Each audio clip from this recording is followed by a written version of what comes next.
NUFC Early Night News with Gary the Geordie Yam Yam, Andrew Bokey, Christina Cage, and Derek the Mighty Wind. Weekdays from 8 p.m. UK, 2 p.m. USA. NUFC Talk. Good evening. Welcome, one and all, to the usual crew. -1. The Bokester, unfortunately, missed a sick note. He's taken a sick. Somebody's gone round and given him a dead leg, the same as most of our squad.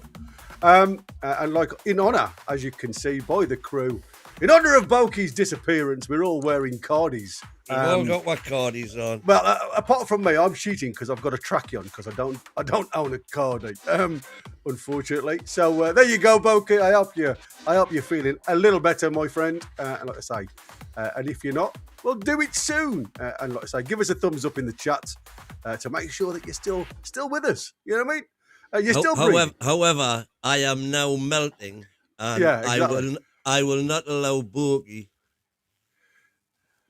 So, look at that, the uncovering. Yay! The uncovering of the maestro.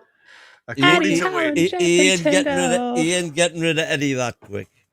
No, that's true. And the other problem we've got, I mean, obviously, we've got a bit of an unbalanced crew tonight. I hope you can throw some balance out there in the audience because obviously we've got too many clappers within the squad and not so many, ones that want Eddie out.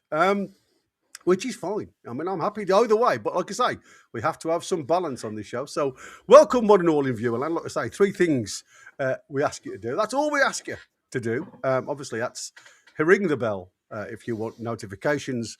Send us messages if you want. Lots of messages. But if you want them highlighted, then obviously throw us a super chat because that also gets them. Subscribe if you haven't already.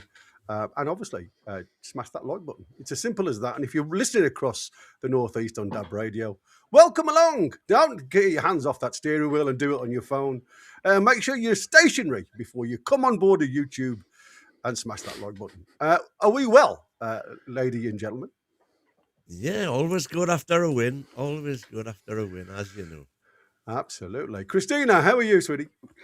I'm doing absolutely fantastic, thank you. I had a cheeky day off today so that I could celebrate the win last night. So, yeah, feeling pretty good. Thank you very much. Very good, very good. The lads have just finished on the Prem. I tell you something now, that was pretty tricky.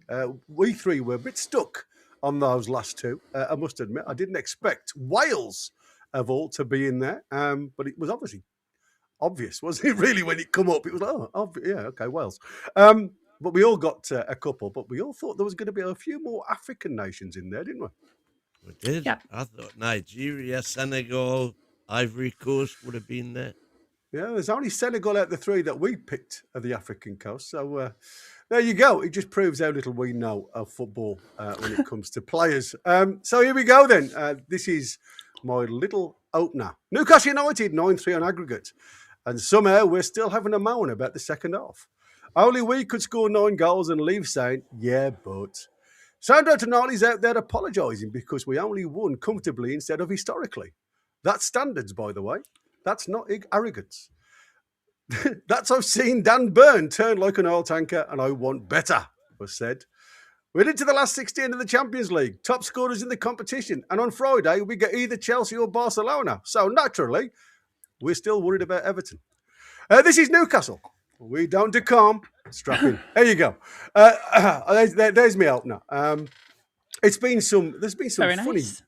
funny things, I must admit, when it comes to the game last night. And again, lots of inquiries. And I'm going to say inquiries about Eddie Howe obviously not utilising the players on the bench and giving them a fair crack of the whip, if you like, with a healthy lead. And I suppose, when you look back, Karabag did come out. I mean, I don't think we really got out of second gear, especially after the first 2 goals went in. I think the effort seems to drop off the team massively. And then they go and scored, and straight away, within minutes, we get that 2-goal cushion again. And it was instrumental the way Newcastle could step into that next gear if they needed to go forward. So I suppose the first thing I'm going to ask you, if I can, 9-3 aggregate passage into the Champions League round of 16. Great on paper, weird in execution though. But we'll come back to that. So let's just hit that first little bit. So Sandro Tonali, clearly in a reflective mood after the game, said he wasn't happy with the second half of the Karabag tie because the team played for the result.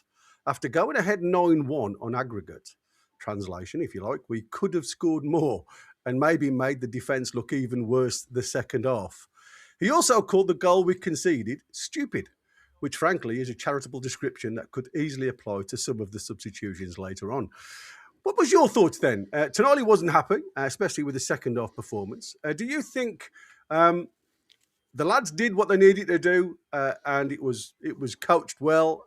Or do you think could have been sorted sooner? I mean, for me, I mentioned we could have gone out there and got the goals, made it really comfortable so we could just relax a little bit in the game. And that was evident. It happened that way. The lads just dropped off. For me, they gave them far too much space at times. And like I said, the biggest problem for me was Dan Burn playing that right centre-back at times. Looked awkward, looked uncomfortable for me in that position. Like I said, it's only a 5 or 10 yard step over, but sometimes when you're not mentally aligned with that, it can make you look a little bit sterile. So, Mighty, you were there at the game, loving every minute of it. I heard you post match. I was. I couldn't understand when I came in, and they were calling it a bore fest, and I went, well, that was not the match I saw. The match I saw was anything but a bore fest. It was a really enjoyable 90 minutes. I mean, I'm saying enjoyable. You know, we could definitely have played better. And as I said at the, last night, I would have preferred, given the circumstances, 6-1 lead, hardly going to be overturned. So I would have probably liked to see more of Shahar, who, when he did come on, I thought, handled the task manfully, which is more than can be said for Mr. Asula, sadly. Yeah, I'd heard you wasn't very happy with Asula's great song or not. I think the writing is on the wall. Yeah, I must admit, he certainly didn't give himself any glory, did he? No. And I must admit, it was However, Mr. Murphy Jr. Certainly did. He, I thought, did very well. And where we've been constantly saying, well, Eddie sees him every week. He obviously doesn't think he's ready. And Chris laughed at me when I said this yesterday, but, maybe now, and given the circumstances, Eddie thought, right, he has been working hard. He has come on. So maybe he is Eddie ready now, whereas potentially he wasn't before when we've been crying out for to give him a go. So yeah, so you can argue with two ways. You can say no, Eddie just didn't trust him, and now a bit like Miley, now that he's had to or been able to, he's actually proven Eddie wrong in that he could have been quite capable earlier than he's been tried. Yeah, I mean, like I say, for me, there's lots of there was lots of positives about the game last night, and like I said, it was pretty comfortable. Like I said, it was always going to be a difficult one to commentate on because the spirit of the game had more or less gone, if you like. It was great to hear the crowd olaying every pass. Like I say, we'll get onto some stuff from their coach. I think that was. I mean, me and Michael were absolutely giggling during the match because you could just hear the olays every time they kicked the ball. So, Christina, before I come on to the point that Wynne has just made there, let's get your take on yesterday's game. Christina's just had to shoot off. Oh, she's just minutes. No problem. So let's get on to what I was going to say then. You've just been mentioning Alex Murphy, and I totally agree. I think Alex Murphy, for me, he was man of the match in my eyes. Like I say, I didn't think. I think Joe Litton had a great game as well. I thought him playing on the inside right position of that mid three. He carried. I mean, listen, it's Karabag, but he carried the ball so much more comfortable than he does on the left hand side because it's on his natural foot. So he was dancing past players with aplomb, to be fair. And like I say, the Karabag players just didn't know how to handle him. He was such a big player last night. Alex Murphy playing left back. Do you think that's the one big reason we talk about, Lewis Hall having time sat out of the team to get gelled, to get comfortable with Eddie Howe's tactical awareness and everything else, approach to the game? Do you think now we've seen Alex Murphy, that was the reasons why we didn't go back for target, the Borough, left him there? I think it could well, enter into the equation, as it were. But I think there was no way Target was ever coming back, really, because he was never going to be the long-term answer. So, he's doing really well at Borough at the minute, top of the league and looking like promotion. So he wouldn't have been keen, I don't suppose, to. Excuse me. He wouldn't have been keen to derail that to come back and play second fiddle to Lewis Hall. Yeah, but that was another strange decision, I thought. But on whenever it was 70 minutes or something, to take trips off and bring Lewis Hall on instead of bringing Shahar on, just like for like. He had to put Murphy to right back, and we've seen him do this a few times when he makes one substitution and changes multiple positions. Why? Because Murphy was putting some good crosses in and stuff. Yeah, you're he didn't have right. a brilliant game by a long shot, but he was effective, and he was doing his defensive duties perfectly adequately. Yeah, you was. I mean, like I say, for me, I mean, I don't think he was the world's best on the wing. To be fair, I don't think any winger could, give themselves an applause. If I'm honest with you, there was very little down the wings. It all seemed to come through the middle.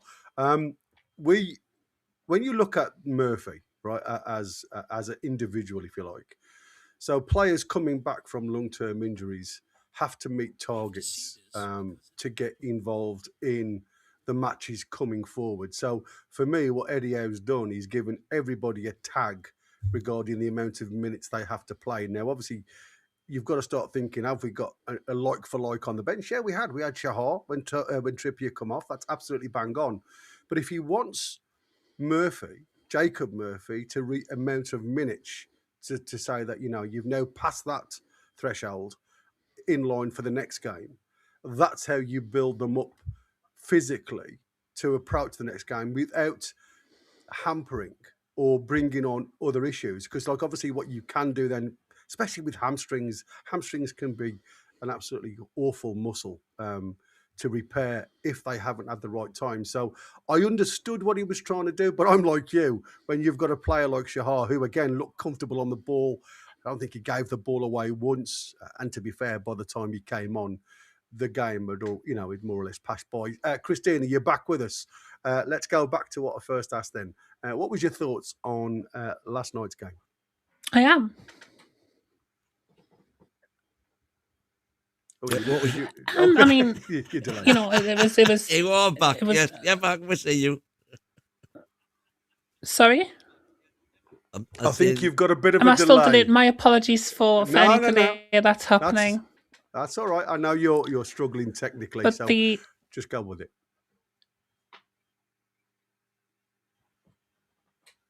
Yeah. So in regards to the game yesterday, obviously delighted that we're through to the final 16. We had the game kind of wrapped up in Karabag when we played so well in the first half. I think probably my view, Lewis Hall on. I did manage to catch Win and yourself mentioning that that substitution at the end was kind of strange. But it was definitely good to get some minutes into Joe Linton. I know he didn't look very happy coming off after he'd probably been one of our best players on the pitch, which is kind of good to see. And I mean, I can understand why he's been taken off. I think the idea was always to just give him, a little bit to get some energy in his legs after he'd been sidelined for a little while. I don't think Alex Murphy did anything that would work against him getting more chances in the first team. Eddie mentioned him post-match as well, and he seemed happy with it. Was a little bit disappointed that he didn't see the banner, the Tifu that they had for him, which he did get asked about after the game. But yeah, I mean, it's Chelsea or Barcelona next. Bring on whichever one it is. The only thing I was disappointed with actually was Ramsdale a little bit. I know there was one of the goals he couldn't really do much about. I think it was the first. Oh dear. Yeah, we're going to. Yeah. Tina. Yeah, Tina, you are struggling. You're delaying terribly, darling, on your sound. So drop out and come back in again, and then we'll catch up with you in a second. Because, like I say, we're losing your voice as well. So there you go. Tina, bless her, she's having some issues with her technology today. So in the result then, 3-2 at St James's Park, booking a spot in the Champions League round of 16 for the first time in the club's history. You know what? I couldn't get that in my head. I could have sworn we've already been here before, but we actually haven't. The draw on Friday, second group stage, but never this far. Yeah. The draw on Friday will see Newcastle face Chelsea or Barcelona, as we said before. Both enormous fixtures that you'd expect to keep even the most hardened supporters awake. A lot of people are asking or saying that Chelsea would be the easier route. Is that your thoughts? I mean, what do you believe within those reports that is where Newcastle are now? If they get Chelsea, the potential is even further to get to the quarters. The worry about Chelsea for me is that if we get Chelsea, it means we play them 3 times on the trot. Bush. 1 at home, 2 away. And the away league fixture is the one that's sandwiched in between the other 2. So let's assume we, do the unexpected, shall we say, and get a result in the league game. It then gives them more information, shall we say, as to what they need to do to counteract whatever we are doing. And we've got to play our best side in the home leg, obviously, to try and get a league, which gives them even more information. If you want to look at it that, we'll do the same. Of course, we will learn the way they plan to play against us. However, their bench options and varieties of styles they can play, greatly exceed ours. So I think so for that reason, I would definitely prefer Barcelona. Right, that's an interesting show. I mean, I think the problem is when you're playing in the Premier League, a lot of teams just know you. They just know your setup. But I think the thing is now with obviously they are under new, I suppose, the new management, and he at this present moment in time hasn't really hit the high notes. I mean, for me, it doesn't matter who you play. I think you've got to turn up, and I think that that is. If you're going to be honest, a tie like Chelsea or Barcelona basically tells us our season, it's time to show up or go home early, isn't it? But Eddie Howe has pointed out, this team believes it can compete with anybody on any specific day. And to me, that's a lovely sentiment, especially when we'd all like to believe it without conceding goals. I do believe it. Yeah, I know. But, like I said, if you're conceding goals like we did yesterday, and they were very, very poorly, given away. And I could understand a little bit of frustration from Tonali, because obviously, he's a solid professional. He wants to get those goals. He wants to, not concede, because it seems as though what you're working on in the offensive half, the defensive side of the game just let you down. Now, listen, the ball that got deflected through to Duran, which beat Dan Burn for pace, I give that a little bit of, a bit of a wider berth. That was a bit, because when I came in, obviously I hadn't seen that when they showed the replay. I ran downstairs to watch the replay of their goal, and when they showed the replay, they only showed it from the point at which the ball was heading over, over Duran's shoulder for him to run onto and beat Dan for pace. It didn't show what I was interested in was how it had got there.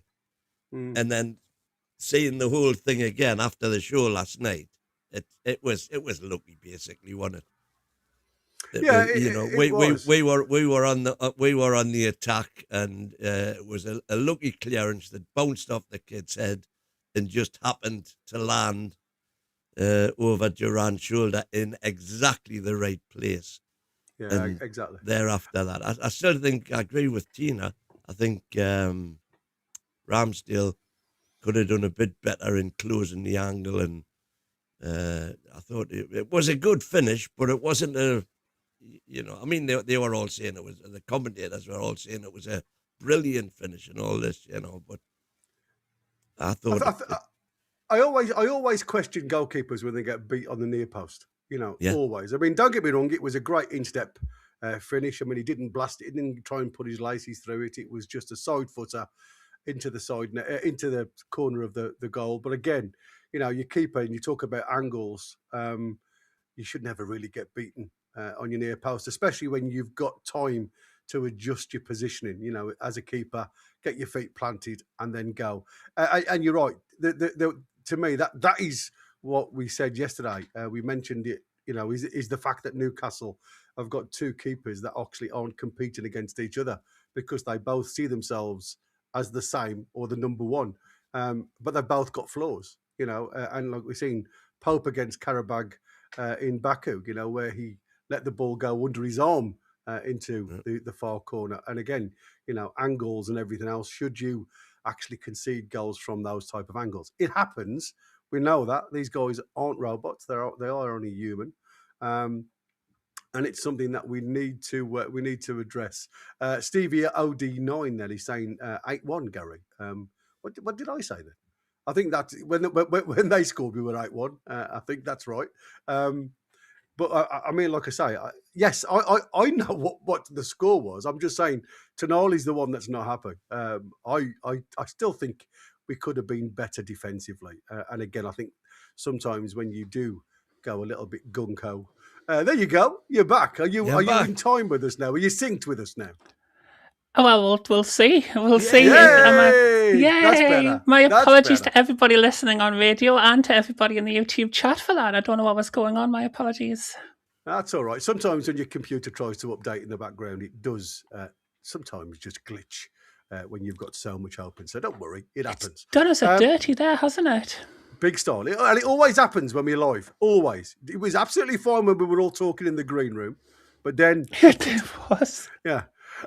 So let's go back then. What was your thoughts on yesterday's game? Yeah, we'll finally get there, third time of asking. Yeah, I mean, obviously delighted with the victory. I don't see why there's any reason for anybody to not be happy about the game. I mean, we were obviously going to take our foot off the gas, and I think we've given many other teams who have taken their foot off the gas against us, or that we've kind of perceived that they've done that. We've given them that credit, and the Chelsea game springs to mind for that. But we went out there nice and fast at the start, got a couple of goals, which is what we needed. I think the players who we needed to see have a good game, such as Joe Linton, who needed some minutes after he's just came back from injury, and Alex Murphy, because it was a massive night for him. And my favourite moment of the night was probably his tackle in the box. Which great tackle. Yeah, fantastic. And I don't think he's done himself any disservice in that game. I think there is a chance that coming off the back of that game, Eddie Howe might be even more willing to give him a few minutes. Um, Literally the only thing that I had any issue with, and I think everybody else has mentioned it, was Lewis Hall coming off the bench. Because I mean, he's played that many minutes, and he is our only first choice left back or first team left back. Why we would risk him or even bother putting him out there is kind of beyond my grasp. But except for that, delighted. Final 16, Chelsea or Barcelona, bring them on. We're winning the lot. Bush. Bush, indeed. Bing it on is the words. I mean, you know, you've mentioned a couple of players there playing excellent. And like I say, for me, I mentioned Joe Linton while you were suffering with your computer, and I mentioned Alex Murphy, as you've just said there. For me, Sandro Tonali, again, I thought he was very good in the middle of the park, but again, sometimes just left a little bit vulnerable because of the way we pushed on with both him and Woltemade playing the inside right and left position. And it did leave him a little bit open between himself and the defence. And again, we talk about that 4-1-4-1 formation, which sometimes you don't always see. It's easy on the eye if that's what you're looking for. But Eddie Howe still says it's a 4-3-3. It's just the way it's played in this 4-3-3 system. But in actual fact, it is a 4-1-4-1. It just doesn't make it sound comfortable in my ears when he says that it's a 4-3-3. Player performances, like I said, Sandro Tonali, superb again, relentless, leading by example. It's fair to say that he's stepping up a big time without Bruno in the middle. He really showed a bit of leadership qualities last night as well, because even when we were like, 4 goals up, he was still pushing, but more goals than that, to be fair. You know what my maths is like. But he was still, I mean, I don't know what he kind of got a bit of a bee in his bonnet at one point with one of the Karabakh players, and that just seemed to gee him on even more. And I genuinely believe he was disappointed by the end of that game. Like, I know you just mentioned at the start of the show his interview and how he apologized to the fans that we didn't win by more. And I genuinely believe that he was being legit with that comment, because the way that he was trying to push forward, even in the second half when the game was well and truly put to bed, was, I think if we're looking at that debate about whether Sandro Tonali could be a captain of a team, I think that was proof in the pudding right there. Yeah, like I said, I think we have, it's something we've mentioned. We have a problem because I think we've got a Lampard-Gerrard situation at Newcastle in the middle of the park. Both excellent individuals, but naturally want the ball all the time. And I think that is where sometimes, we are vulnerable at giving the ball away cheaply when they're both playing, because they're both asking for passes. And let's just get on to that, because for me, I'm going to come on to Botman, if I may. Because it really frustrated me yesterday. What I saw was, Sandro on the diagonal, screaming for the ball, and yet Botman decided to try and play, thread a ball through 3 or 4 blue-shirted Karabakh players to try and hit the front line. Now, I love that. I love trying to get the ball forward. But we talk about percentage football, and against quality teams. If you were playing against Chelsea and these are the type of balls that you're trying to execute, teams Chelsea, Barcelona, and the rest that are coming our way potentially could come back and hurt you. And we've been really guilty of giving the ball away cheaply at times, trying to get the ball forward too quickly, in my opinion, when there's an easier ball still forward, but it's to the left or right rather than straight in front of you. So, like I say, I think there's something that we need to definitely work on that. I mean, you were there at the game last night, Win. What was your thoughts in the ground? Was there a lot of people questioning what Botman was trying to do? Well, I certainly was. I mean, the number of that's saying to Ben, the number of times that I'm just getting that. Apparently, the chat is not that.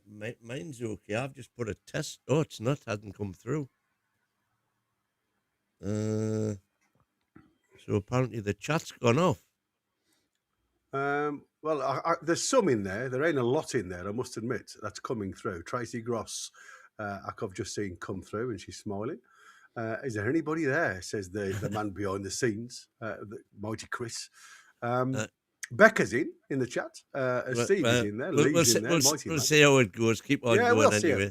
We'll see how it goes. I mean, to be fair, people. As I say, I mean, the number of times trips was completely unmarked on the right. Acres of space, and similarly Barnes on the left, and Botman had the ball with a clear route to either of them, not either of them at the same time, but a clear route to either one at one time or another, and chose instead to just play a safe 10-yard ball to his compatriot instead of, not even risking, instead of, we're using, so he would pass it to Dan Burn, and Dan Burn would then pass it to Barnes. Just pass it straight there. Or when Murphy was up the wing, instead of passing it to Murphy, he would pass it square to Tripp. So we're using two passes when one would have done, and by the time that second pass went, the defence had covered Murphy, so 9 times out of 10 he was no longer in the acres of space that he'd found for himself to take advantage of the situation. So that was really frustrating for me yesterday. Yeah, what's your thoughts, Tina? I was just happy that Botman didn't get injured again, to be honest with you. I mean, that was my biggest worry, was that we were bringing him back way too quickly.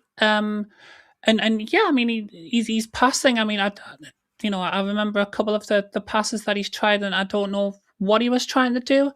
I mean, I wouldn't expect to play much worse of a pass than that while wearing high heels, especially for one of the passes that I remember him trying. But at the end of the day, I mean, we can look at it as he survived the match. He got through it. He was running about a bit, and he did look a bit sluggish, but he's just came back from another little knock and a little bit of time on the sidelines. So hopefully he can take some fitness from that game and then kind of crack on and start being the wonderful player that we know that he can be. Because, I mean, regardless of how bad his passing was yesterday, we have seen he does have an ability to pass the ball long distance. He's got the ability to keep things calm at the back. I don't know if he just was looking at it more as a fitness run out, or if he was the first player in the team to instantly think, well, this game's over, so I might as well just relax. But yeah, I wouldn't think that he's going to take that performance into many Premier League games going forward, hopefully. Fingers crossed now. Well, let's have some news then on Botman. It's been reported that the Rolls-Royce had to come off as he felt stiffness. I think the back axle is struggling into the second half. So only option was to bring on Hall, as there was no other centre-back. And that was obviously to move Alex Murphy into the left centre-back and then obviously shove Dan Burn into the right centre-back position. So that was the reason, according to the reports that are coming out about Dan Botman. Have we got another Woodgate? I'm a little bit happier after hearing that about Lewis Hall coming on. I'm glad that there was a reason for it, rather than Eddie Howe just being like, yeah, I'll put Lewis back on the pitch.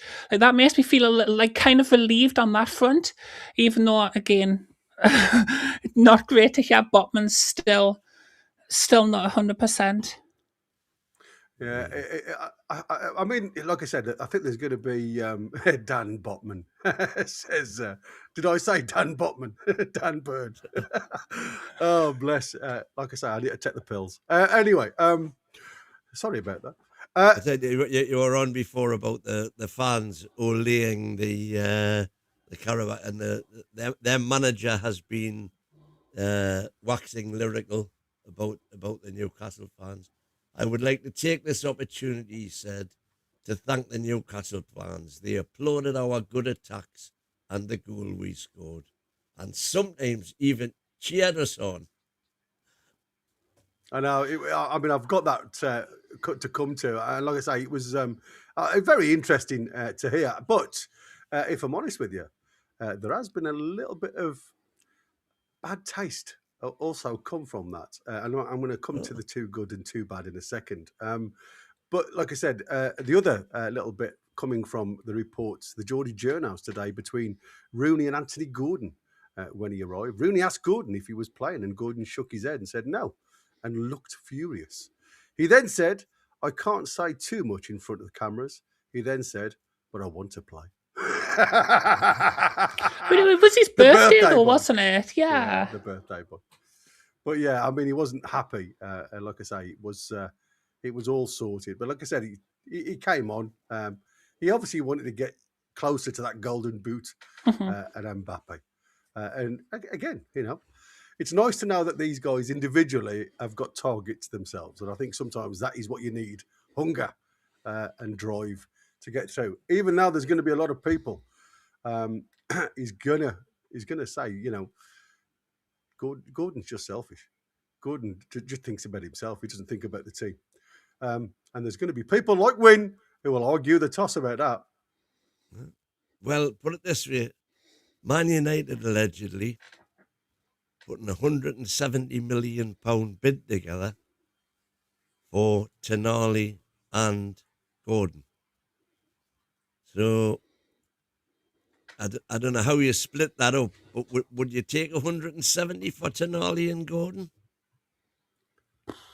I suppose, again, you've got to ask the question. The big question is, do we want another summer like we had last summer?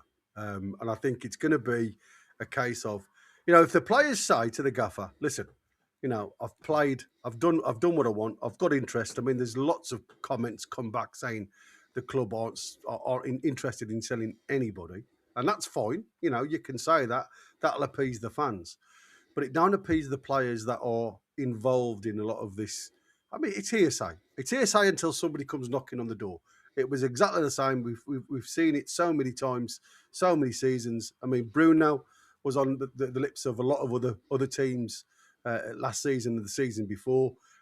It's going to happen. When you've got good players, good teams are going to come knocking. I mean, they still say Juve are the favourites to pick up Tonali. But again, have Juve got the money in the bank? And I don't think they have when you come to those figures. So for me, it's always down to what the player wants. If the player wants to carry on, or, he's happy either way. If he's one of them players that says, listen, I just want to play football. If you can guarantee me some football, I'm happy to be here. But if and you're playing in Champions League or European football, I'm happy to be here. But if the player isn't happy, and I think that's the big word, isn't, then you've got to question, why do you keep him? Because he certainly isn't going to play to the level that you want him to play. Isaac was a big melting pot for me, and he's maybe turned us back. I wouldn't say a full season, but he certainly hampered us at least half a season. You know what I mean? And again, people say, well, that won't affect football.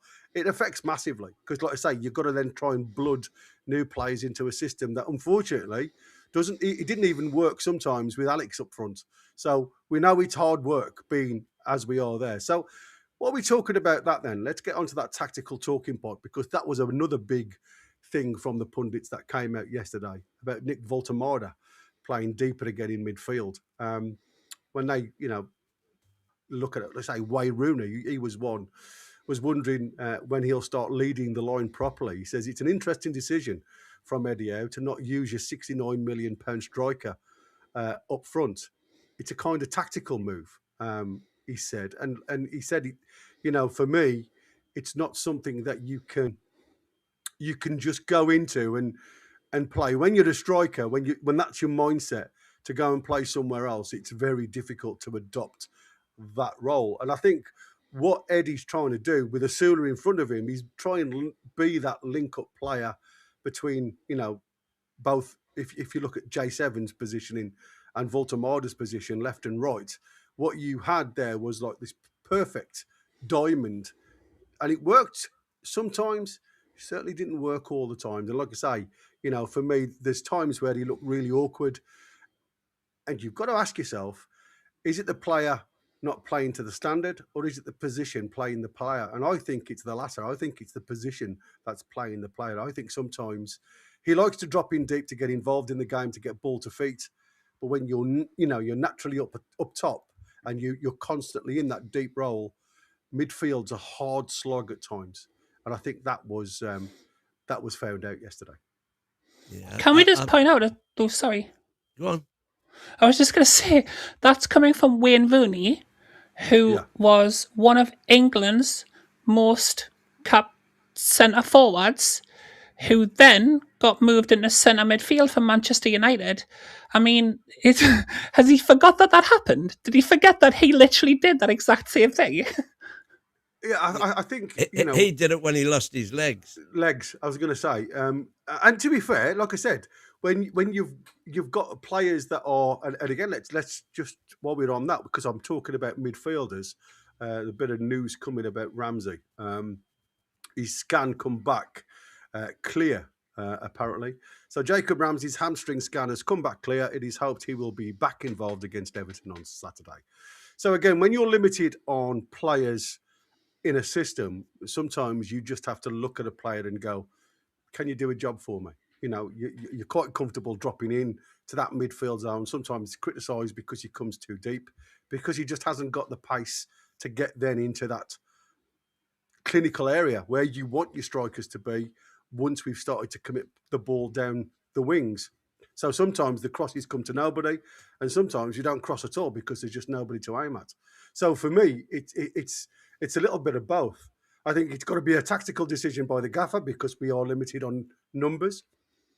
You don't want to play all your eggs in one basket. And again, you talk about players playing with a little bit of confidence. And are we now just looking at Woltemade being on the field of play, potentially getting goals? Because, I mean, that's what you're expecting when you've got a bit of space in front of you.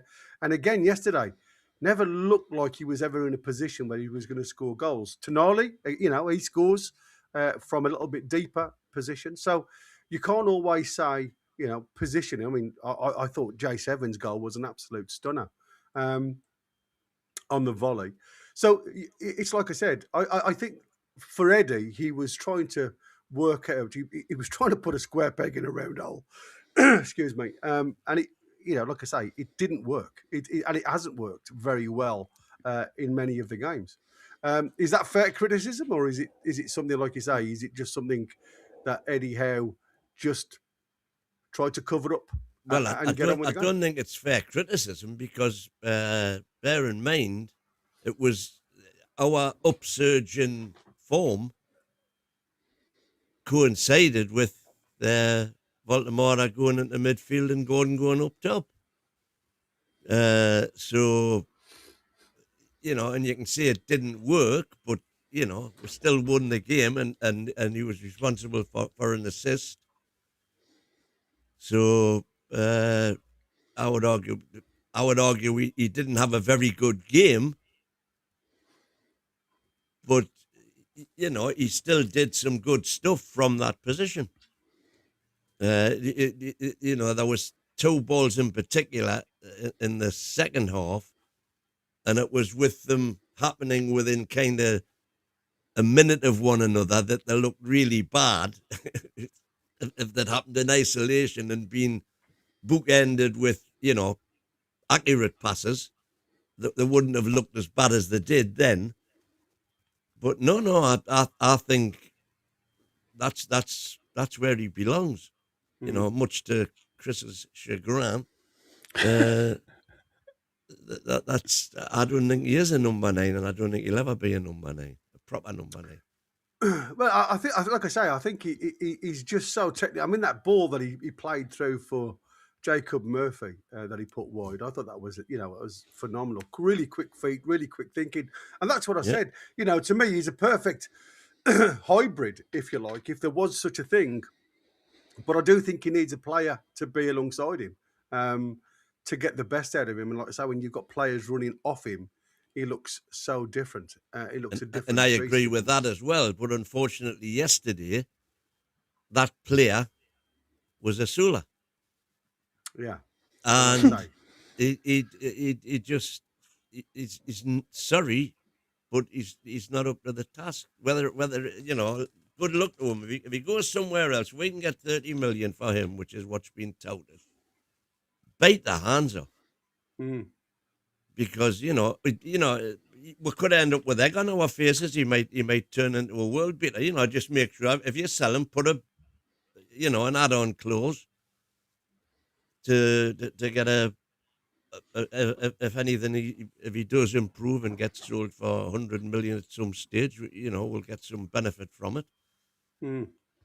But it is interesting. It's like I say, I can't see it. I've tried and tried to give him the benefit of the doubt a lot of times, because what he is he's definitely Mr. Chaos, because he just kind of runs and he doesn't know what he's going to do himself, so nobody else has got a clue what he's going to do. But sadly, the actual technical skills just aren't there for me. Let's while we're talking about this, because there was a part of the game that I seriously scratched my head at, and I really did, because I couldn't understand what Eddie Howe tried to do here. And we talk about players having minutes and everything else, and being tactical aware and trying to get players bedded into a position. I understand all of that, but you've got Harvey Barnes. Natural position for Harvey Barnes, you'd always say left wing, right? Yeah. He'd been playing there. I mean, he didn't have the best of games. I appreciate that. I mean, like I said, he did some stuff really nicely. Gets into the final third. He's beaten a couple of players, and then it's that final decision that sometimes goes awry. But I thought he had a steady game. You've just mentioned Asula, who looked absolutely lost up top. When I watched Asula play really, really well, he's from that right-hand side. So when you start to make changes and you're bringing on other players, Asula then goes over to the left-hand side and he moves Barnes to the right-hand side. Why? Why do you think you would change half a dozen positions when like I said, Asula down that left-hand side, again, become null and void. So the left channel, it was all Louis Hall, if I'm honest with you, down that left-hand channel. Asula really not getting involved in anything. Harvey Barnes, Harvey Barnes does what he does on either wing, but he looks so much more dangerous coming in onto his good foot rather than just a lad who's going to whip a ball in. And again, from that right-hand side, the delivery of crosses from all of our natural right footers against Qarabag was poor. And there was 2 or 3 good balls into the box, but there weren't many. So what was your flight? I mean, let's start with Win, because for me, I didn't like it. I thought it unbalanced the team completely. We looked a little bit lost. What's your thoughts? Because you were there. Well, like I said, Asula on 2 occasions last night, he got the ball on the right, which is where you say he's best, and he just fluffed his lines completely. Lost possession almost instantly, and at that stage we had players piling forward, and had they played a better ball out, we could have been in trouble. But he just, to me, he just doesn't look as though he knows what he's doing. He kind of makes Elanga look good. I know that sounds harsh, but listen, for me, we are literally looking at Asula getting minutes in his legs, because that's the lad's been out for such a long time. He needs to stay on and get 90 minutes. I understand that, but yeah, you're right. He did lose the ball on the right hand side, but again, he's involved in the game on the right hand side. On the left hand side, I don't think he touched the ball once, because we concentrated everything down Harvey Barnes. I mean, he was a couple of runs on the back stick that I noticed if the ball would have been better. But, I just don't know. What was your thoughts, Tina? The only thing that I can really think of for why he did that, because originally when I first saw it, my initial reaction was, because he's planning on having Gordon on the left and Barnes on the right moving forward, so he's given Barnes a bit of time out on the right. But now that I actually have had a bit of time to think about it, I think the reason that he's put Asula on the left and Barnes on the right is because by that time of the game we had a stronger left-hand side with Lewis Hall being on that side. We had like a natural left-sided player. Whereas on the right, we had, I mean, first of all, it was Jacob Murphy. And then we brought on Leo Shahar, although that was, to be fair, at the very, very end of the game. So my thinking behind what he was doing there is because you had Lewis Hall on the left and he was going to bomb forward, it would have kind of given Asula a bit more freedom to drift in from the left. Whereas on the right, I mean, Jacob Murphy wasn't going to bomb up and down that right-hand side. Maybe the plan was already in Eddie's head to bring Shahar on later on in the game. So you've put Barnes out there just because he's got a bit more athleticism to him, got a bit more energy in his legs, and is a bit more experienced than Asula as well. Yeah, I mean, that is interesting thoughts. I've just been catching up on a result. That's an incredible result from Atalanta. It's turned it around. 4-1 winners against Dortmund, with a couple of players being carded and sent off in the final minutes of the game. Lots of questions about the result, I must admit. Atalanta going through 4-3 on aggregate. Well done, Atalanta. Well, there you go. I mean, they're not doing fantastic. And then there were Serie A, 13, and then there were 3 to go. Yeah, indeed. So that's an interesting, like I say, interesting one. I'll tell you something now. When you start looking at some of these results, you do have to question, are teams just switching off when they've got a decent lead? Monaco are winning in Paris, by the way. Paris, so they are, yeah. That's now 3-3. Yeah, that's what I'm saying. It's all a bit dodgy on these scores. It could be, like I say, the year of the underdog. The more underdogs that get through, the better I like it. Yeah, we've already got Bodo Glimt through there, Atlanta through there. Yeah, I thought the Bodo Bobo Benfica. Sorry, sweetie, go.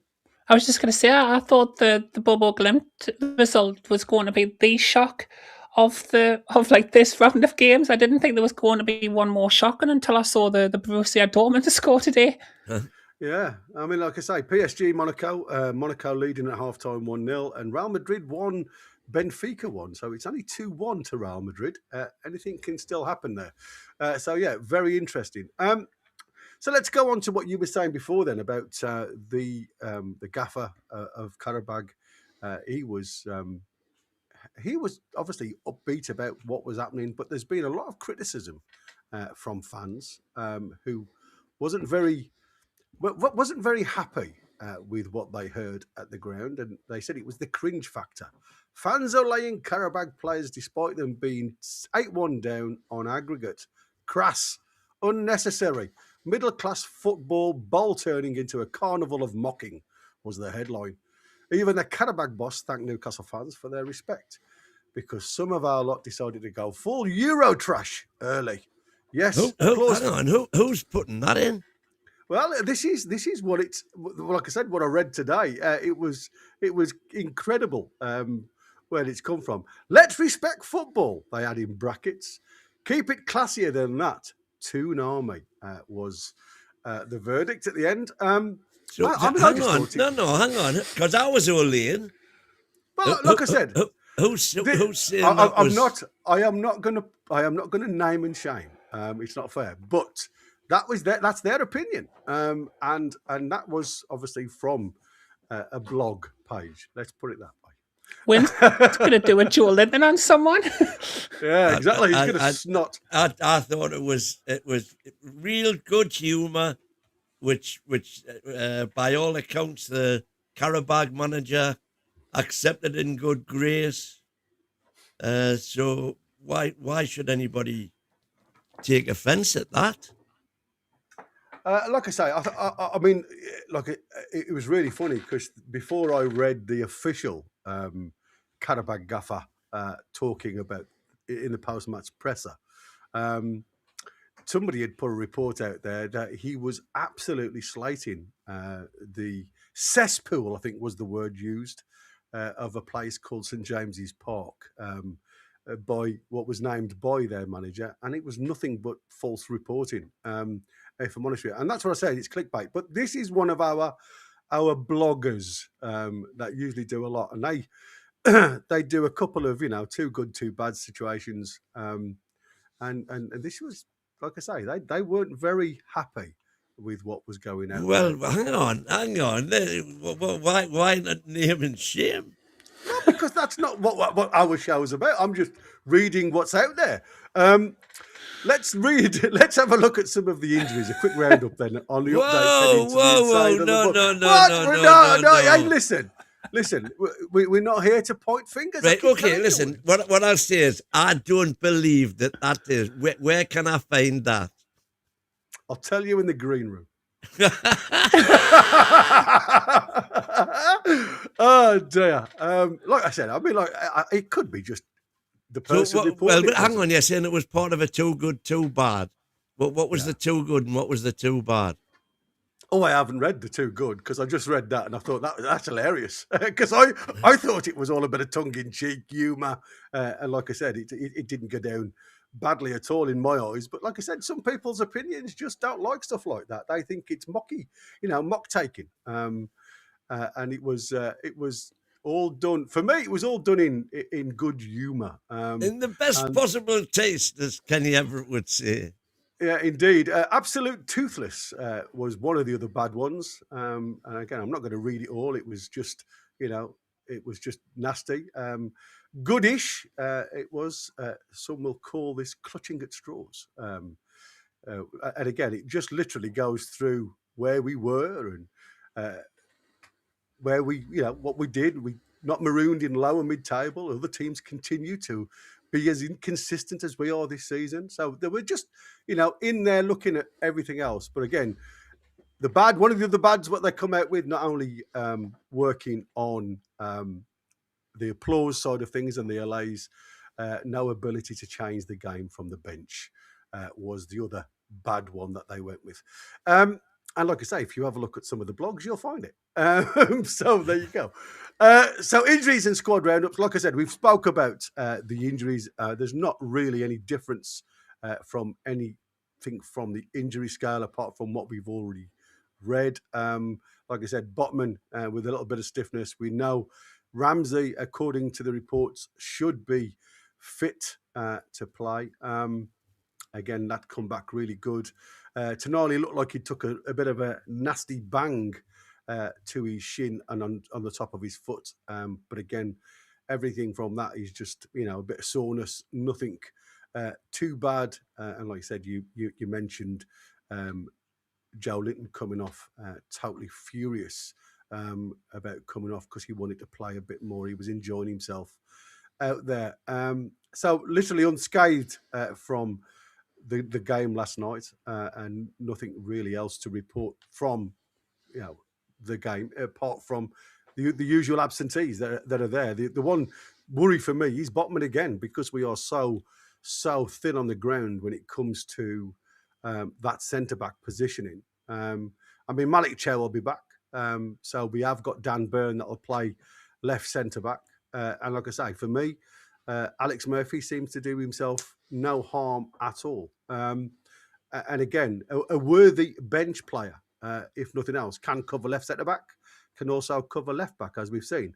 And sometimes when you throw these kids into the deep end, as it says, you do sometimes get the best out of it. Let's talk about ESPN Brazil. Bruno Gomes was met with Carlo Ancelotti and Brazilian staff to outline the current action plan surrounding his return from injury. The report states that the 28-year-old is on track for an early April return. Date probably Crystal Palace is penciled in on the 11th of April for Bruno's return. So he's doing well out there in Brazil. So there you go. That's all I've got on the reports. My only worry with Bruno, God forbid, is that this is the first injury he's had. To speak of since he came, and he's been an absolute revelation, as we know. We've seen a few players, and Sven Botman is a prime example, who was stellar performances prior to his first injury, or what we now know was his first injury, even though he, got all of that rigmarole to go through when he should have had the operation, said he didn't want it, and etc., etc.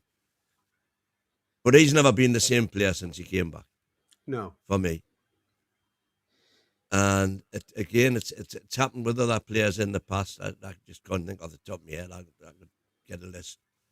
But I just hope against hope that this is not the case with Bruno, that he comes back fully fit and, the same Bruno that we've enjoyed watching for 4 years nearly now, isn't it?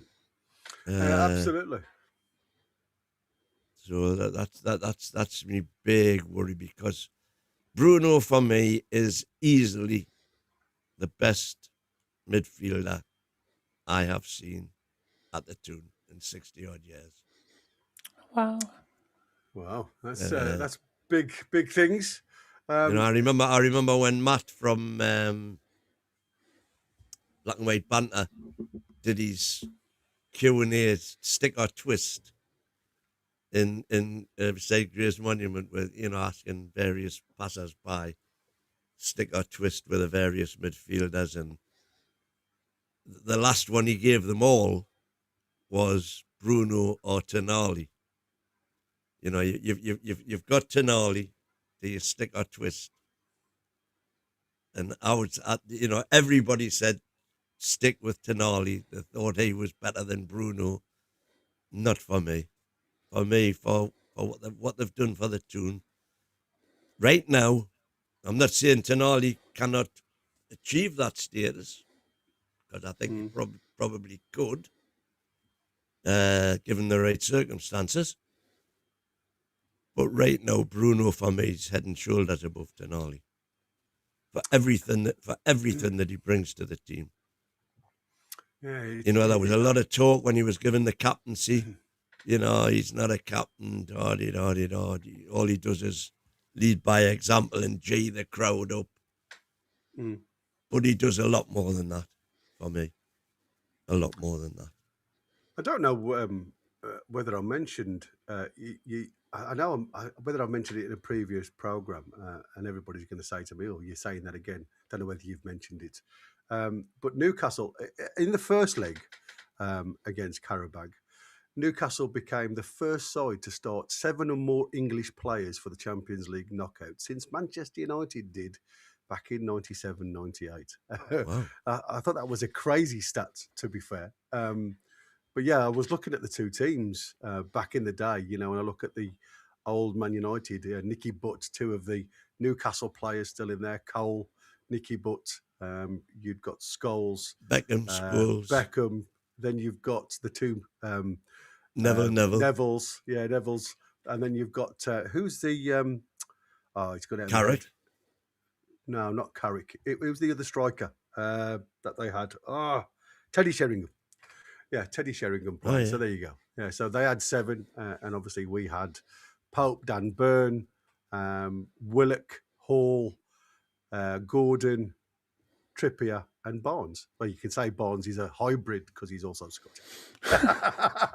Except, can you just on that subject? Can you believe that Barnes has turned down the opportunity to go to the World Cup with Scotland? No, I can't. Obviously, still harbouring thoughts that he could potentially get in the England squad, by some weird, I would say, let's hope, hey, listen, I hope he gets better and gets an England call-up. Absolutely. But, for to have it on a plate to go to the World Cup at his age, strange decision for me.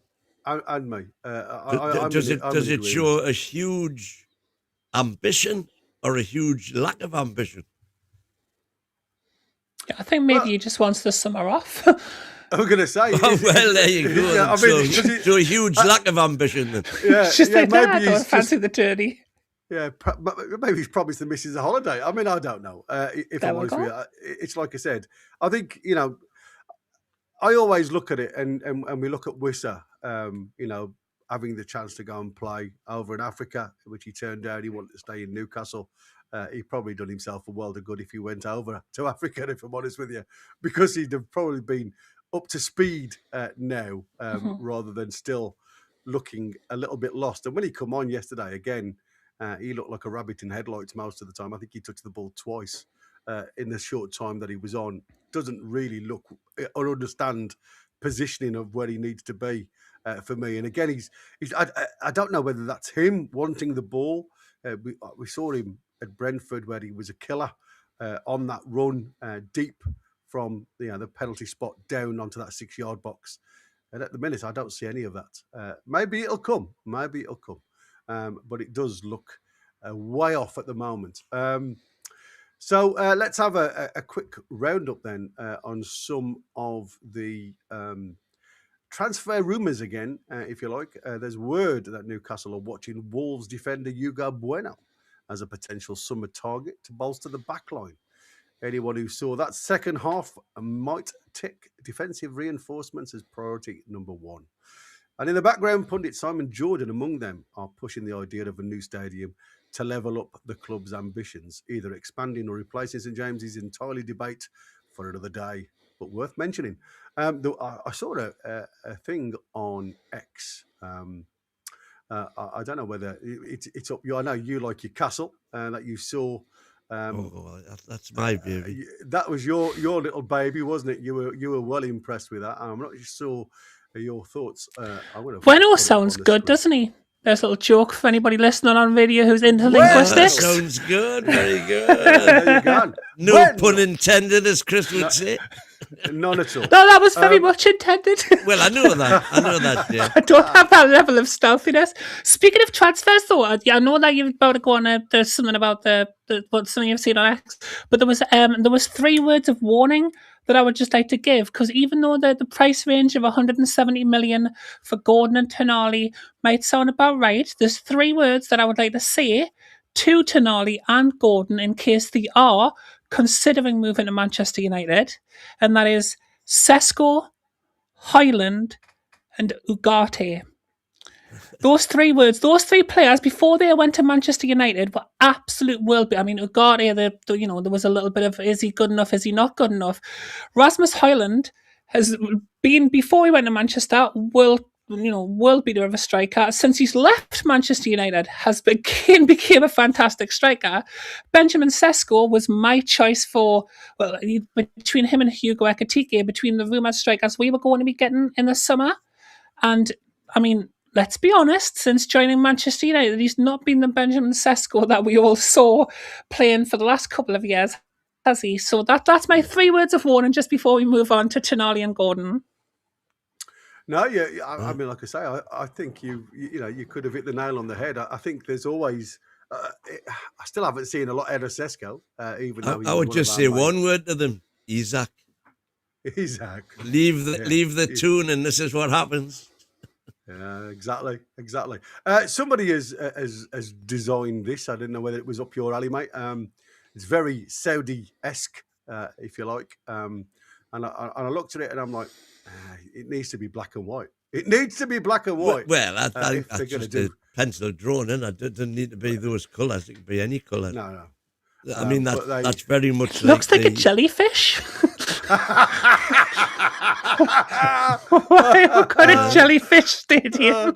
Why we've got a jellyfish? There you go. Welcome to Jellyfish Park. Well, there'll certainly not be that much space around it, but no. Essentially, all that is the what do they call the dome in Las Vegas now?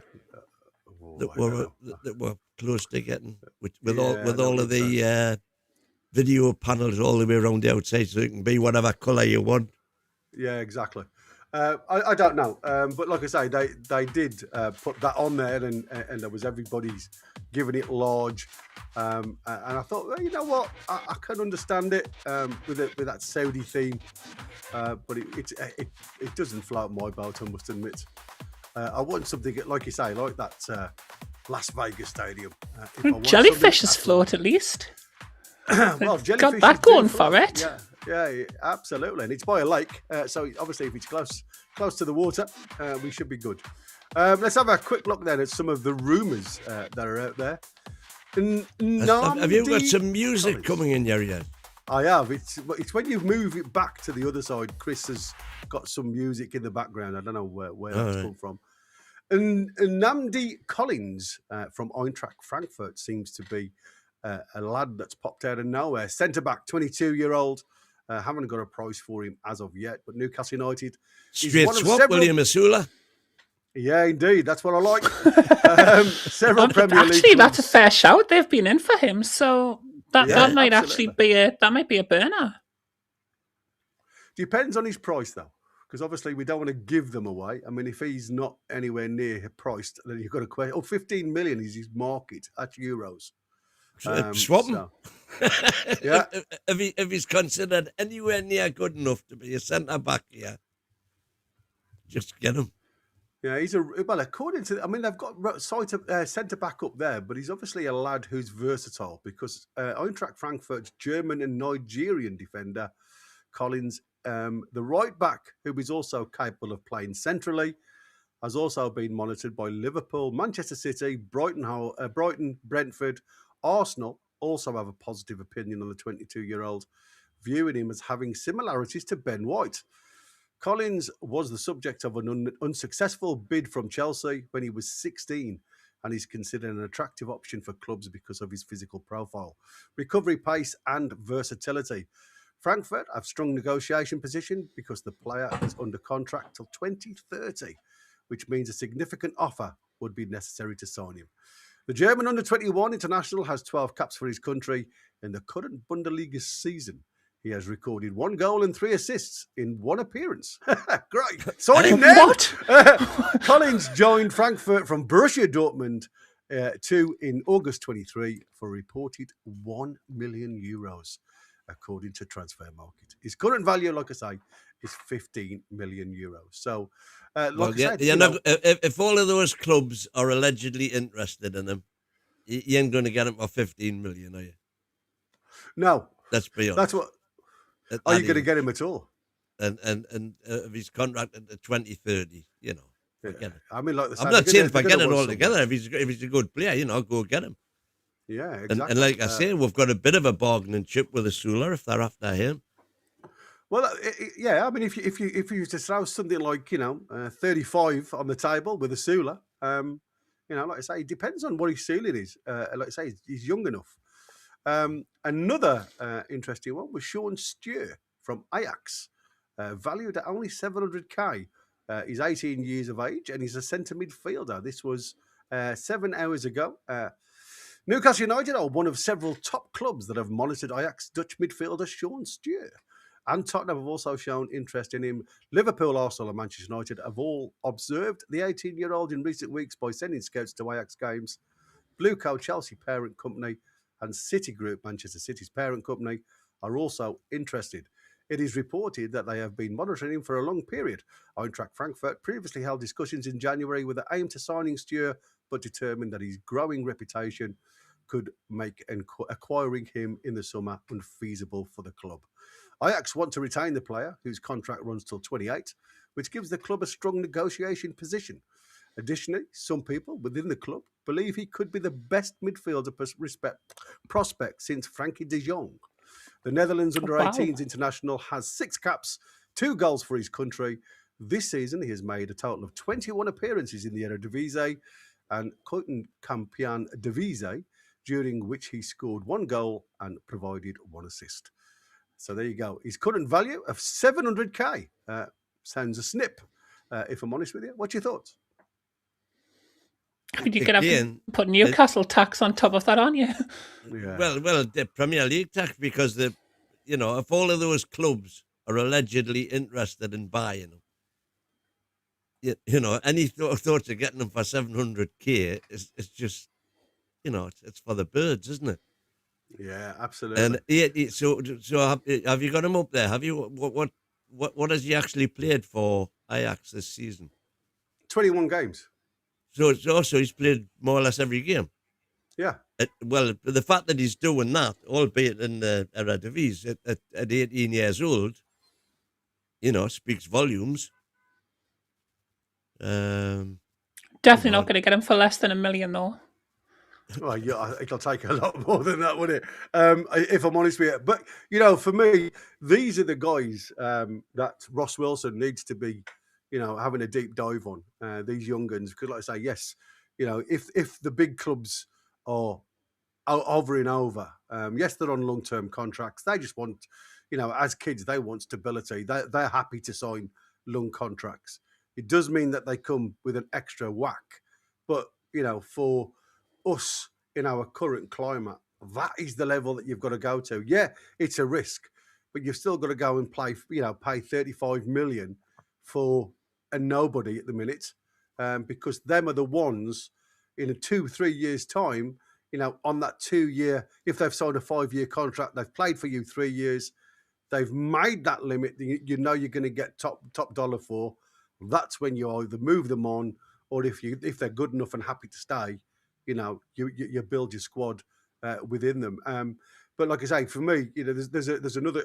We've talked about Honest Haino from Atalanta before, and obviously Usman Diamonde, which again seems to be on everybody's lips at the minute, because Newcastle seem massive admirers of the sporting player. And again, he's been mentioned virtually every day this week that one of our scouts has been watching him closely. Another one that came was Robin Risa.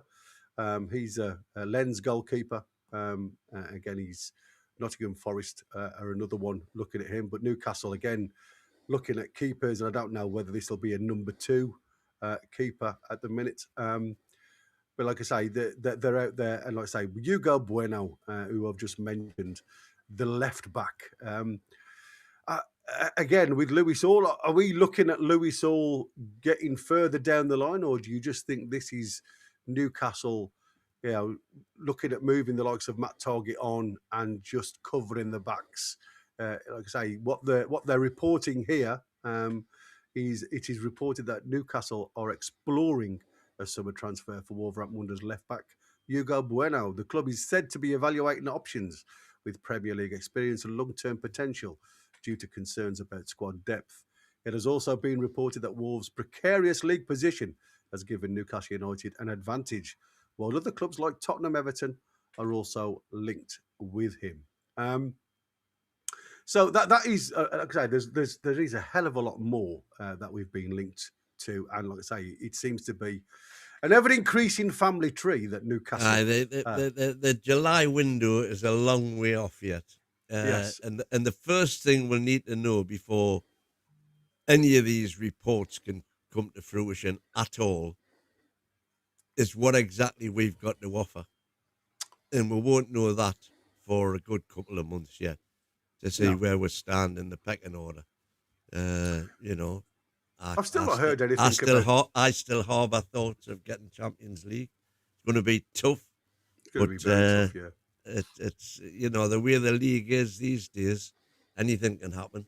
You just got to put a run together and you shoot up the league. I mean, Wazza's just put in Delap there. I got your text, Wazza, watching Harry score that worldie from just outside his own box, one keeper to another. I saw that the other day. It was a fabulous goal. And he's saying Delap. Now, that's another thing, isn't it? There's lots of players that Newcastle were looking at. Again, I like the look of Delap, and yet since he's gone to Chelsea, he doesn't look half the player, I must admit, since he left Ipswich.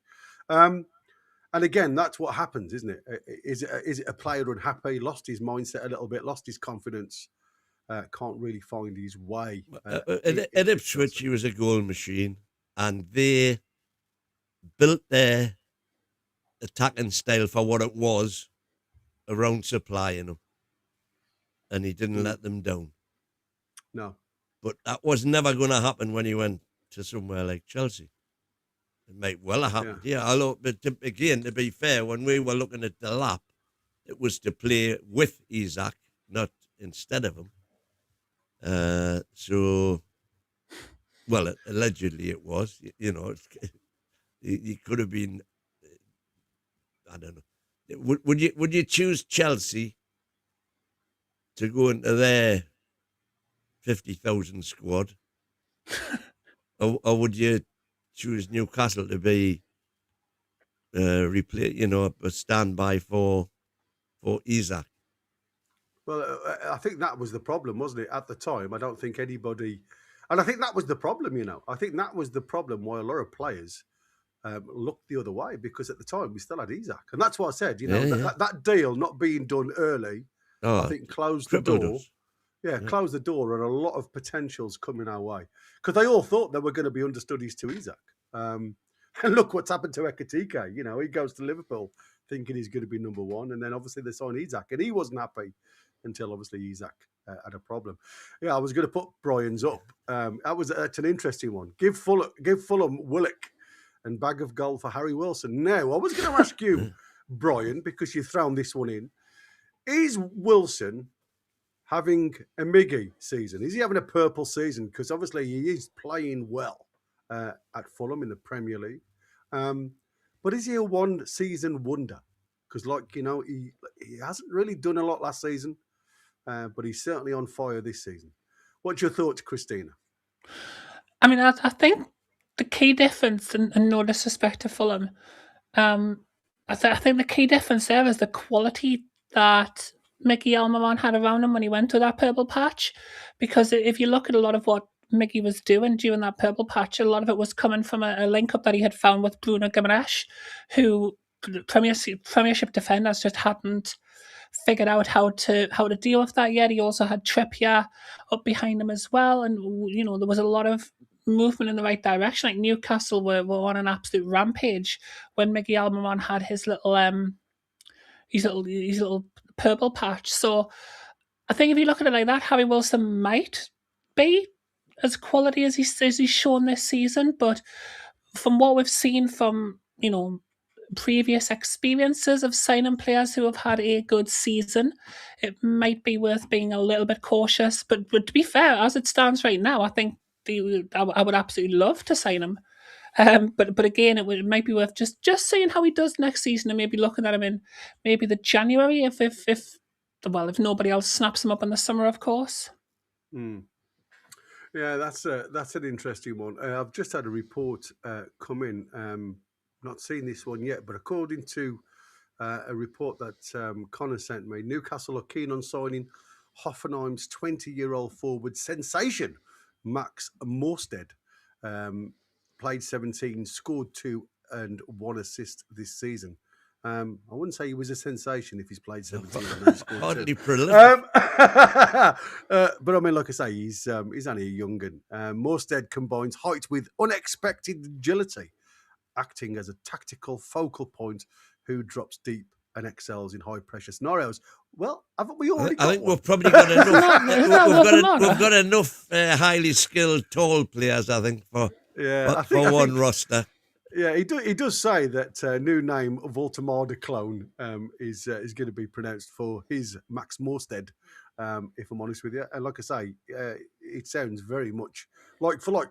But now he said that, do you think that just adds a little bit more fuel to the fire about the moving away from Newcastle of Woltemade? No, surely not. I mean, stop calling me Shirley. Better than Barry. Yeah, exactly.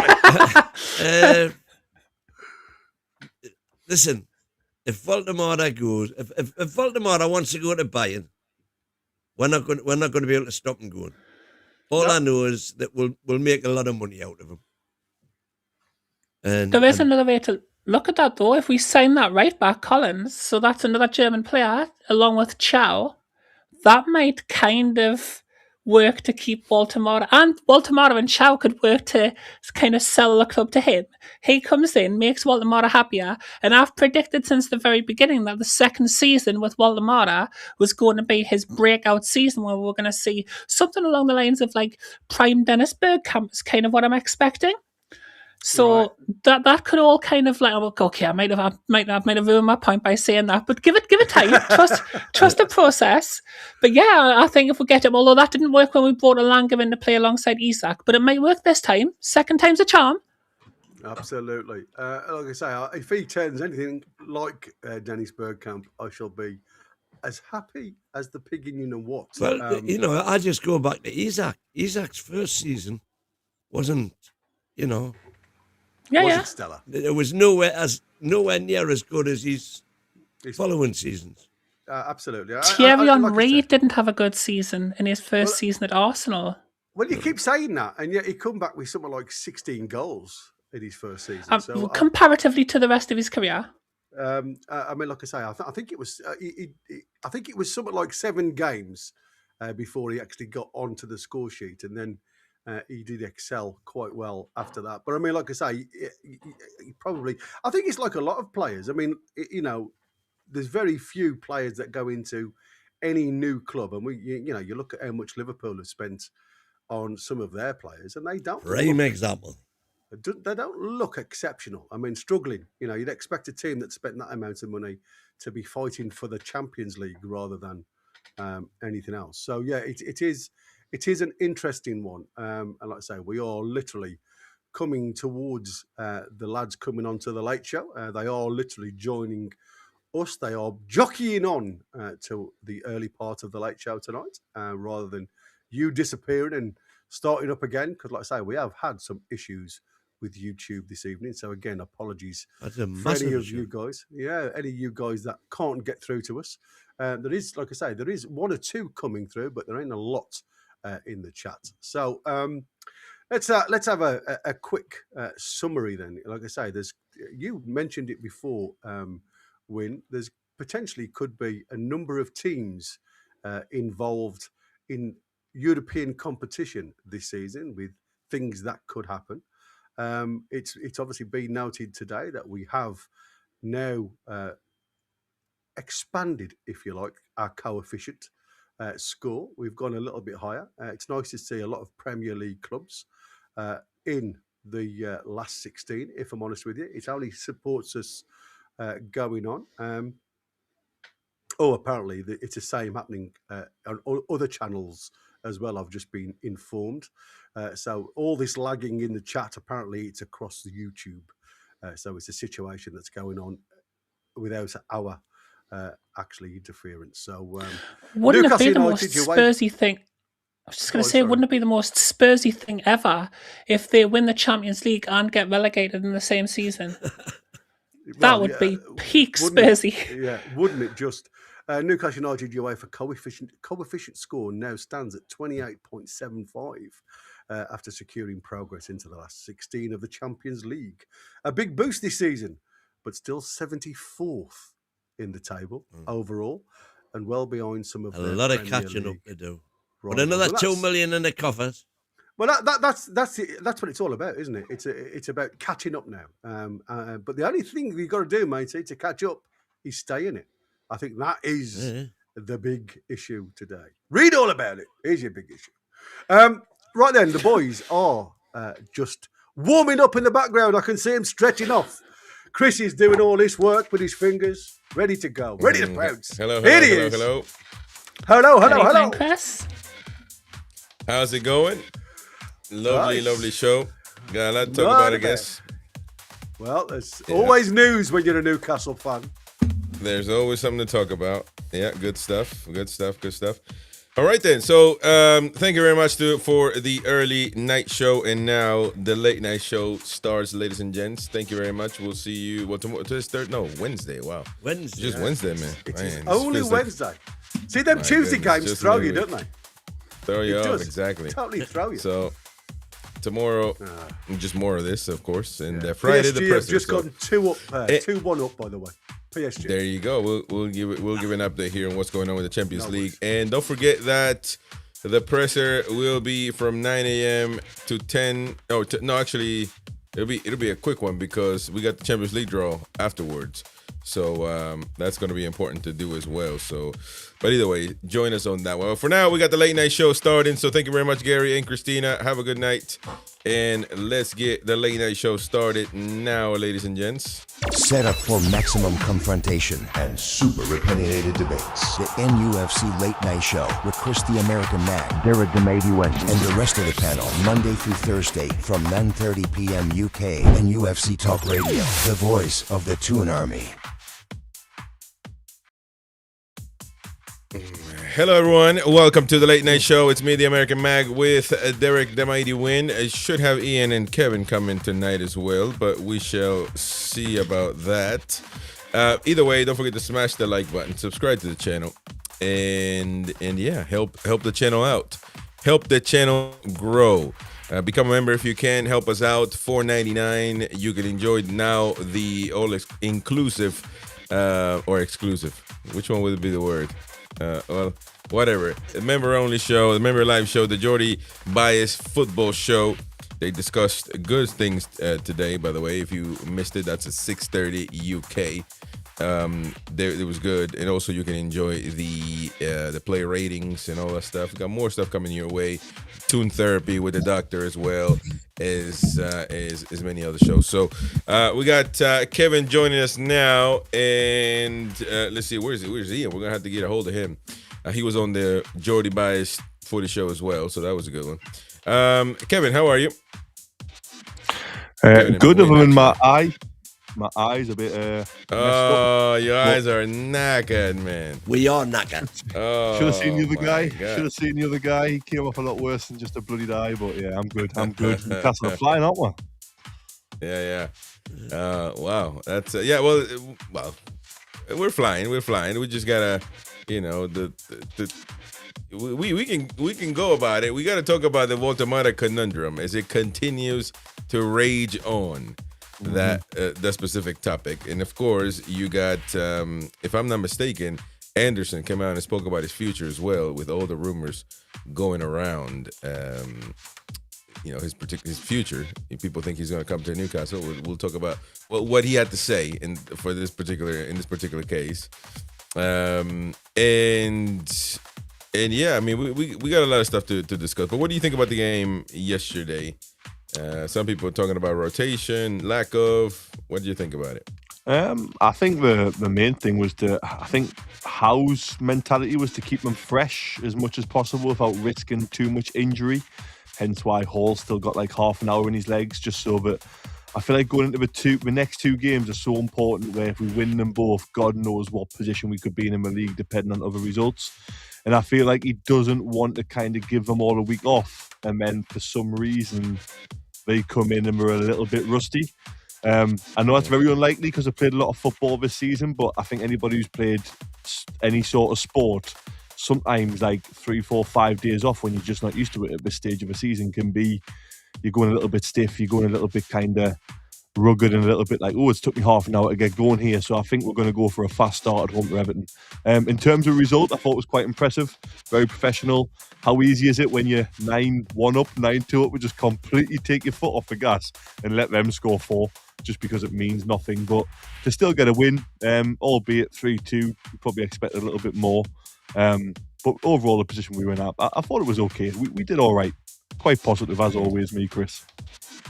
I think we established, by the way, why Lewis. I don't think Lewis Hall would have come on had Botman not had to go off for that stiffness, because we literally had no more centre halves. Yeah. Again, it's funny, isn't it? Because you could have put Trippier at left back and brought Shahar on, but then you're playing Trippier out of position, and Trippier's going to have to come off at some point because you need him fresh for Everton. So when Hall's going to have to come on at some point, you may as well just bring him on for a left back and give Shahar a little bit less time to kind of. Well, you could argue you could have given more time. At the end of the day, the result was done, wasn't it? So it's tough. It's almost impossible to be in Eddie Howe's head at that stage, isn't it? Yeah, but he still should have played certain players a little longer, I think. I mean, Shahar, 5 minutes. I mean, what's the point of that? I mean, he's still, is he 18, 19? It's still expected. You never want to rush teenagers, but I understand as well, Chris.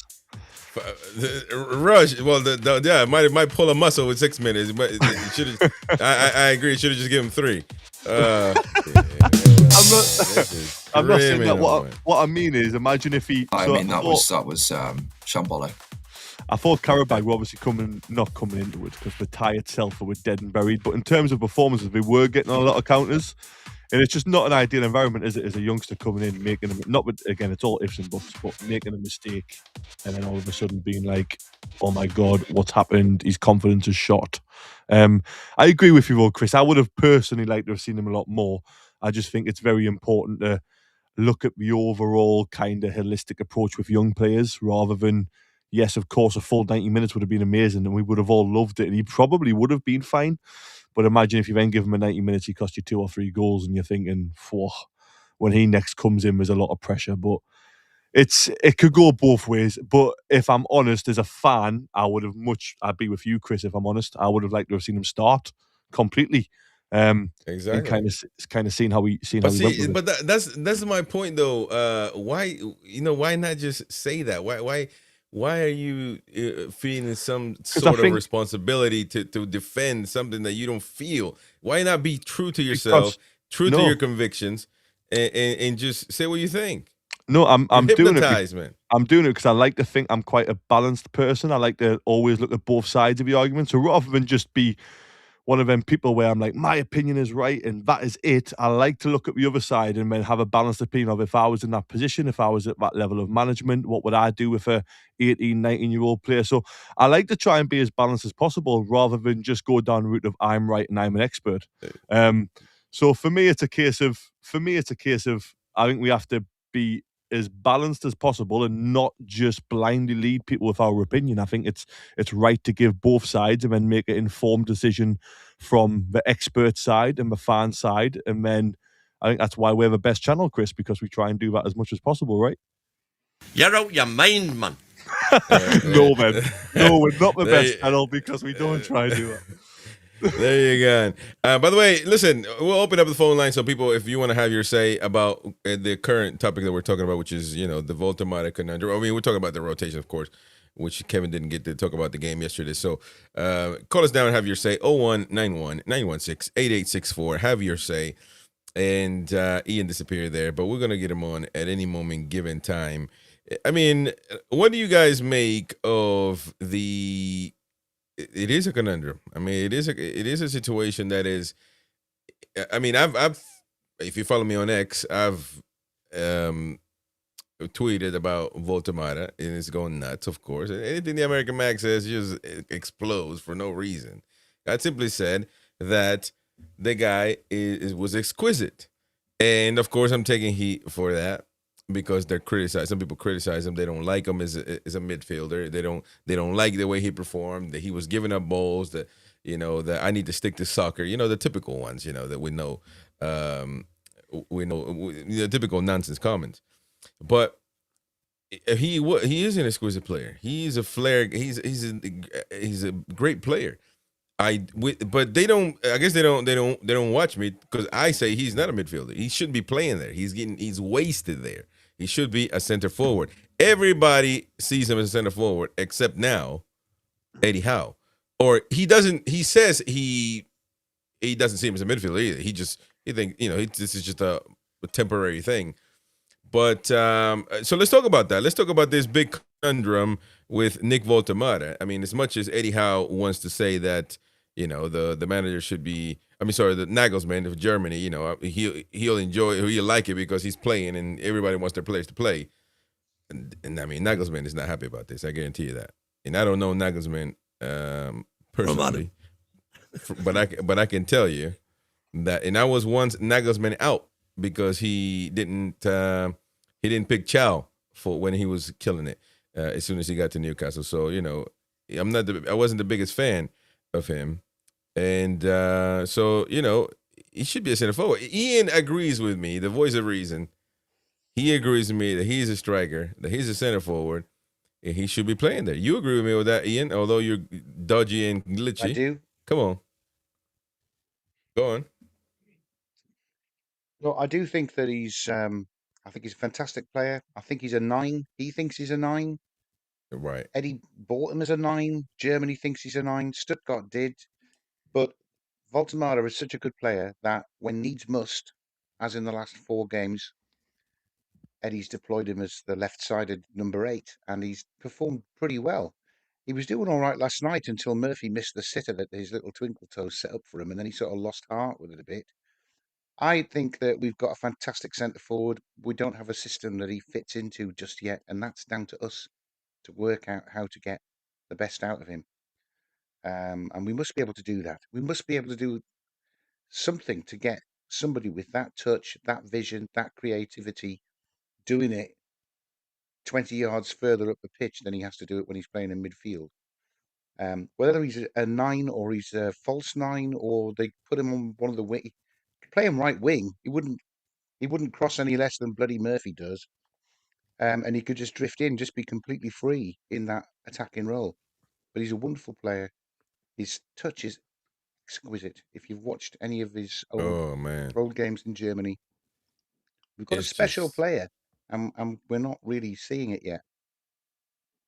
I mean, we aren't seeing it yet, and that accounts for a lot of what the problem is.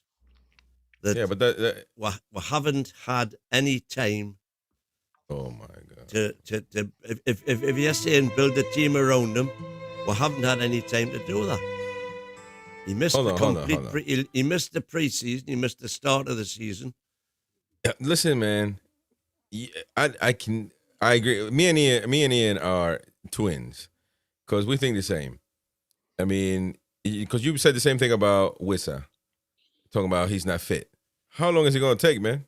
I mean, what is this? It'll take as long as it takes. No, well, with that you can just excuse whatever, just as long as it takes.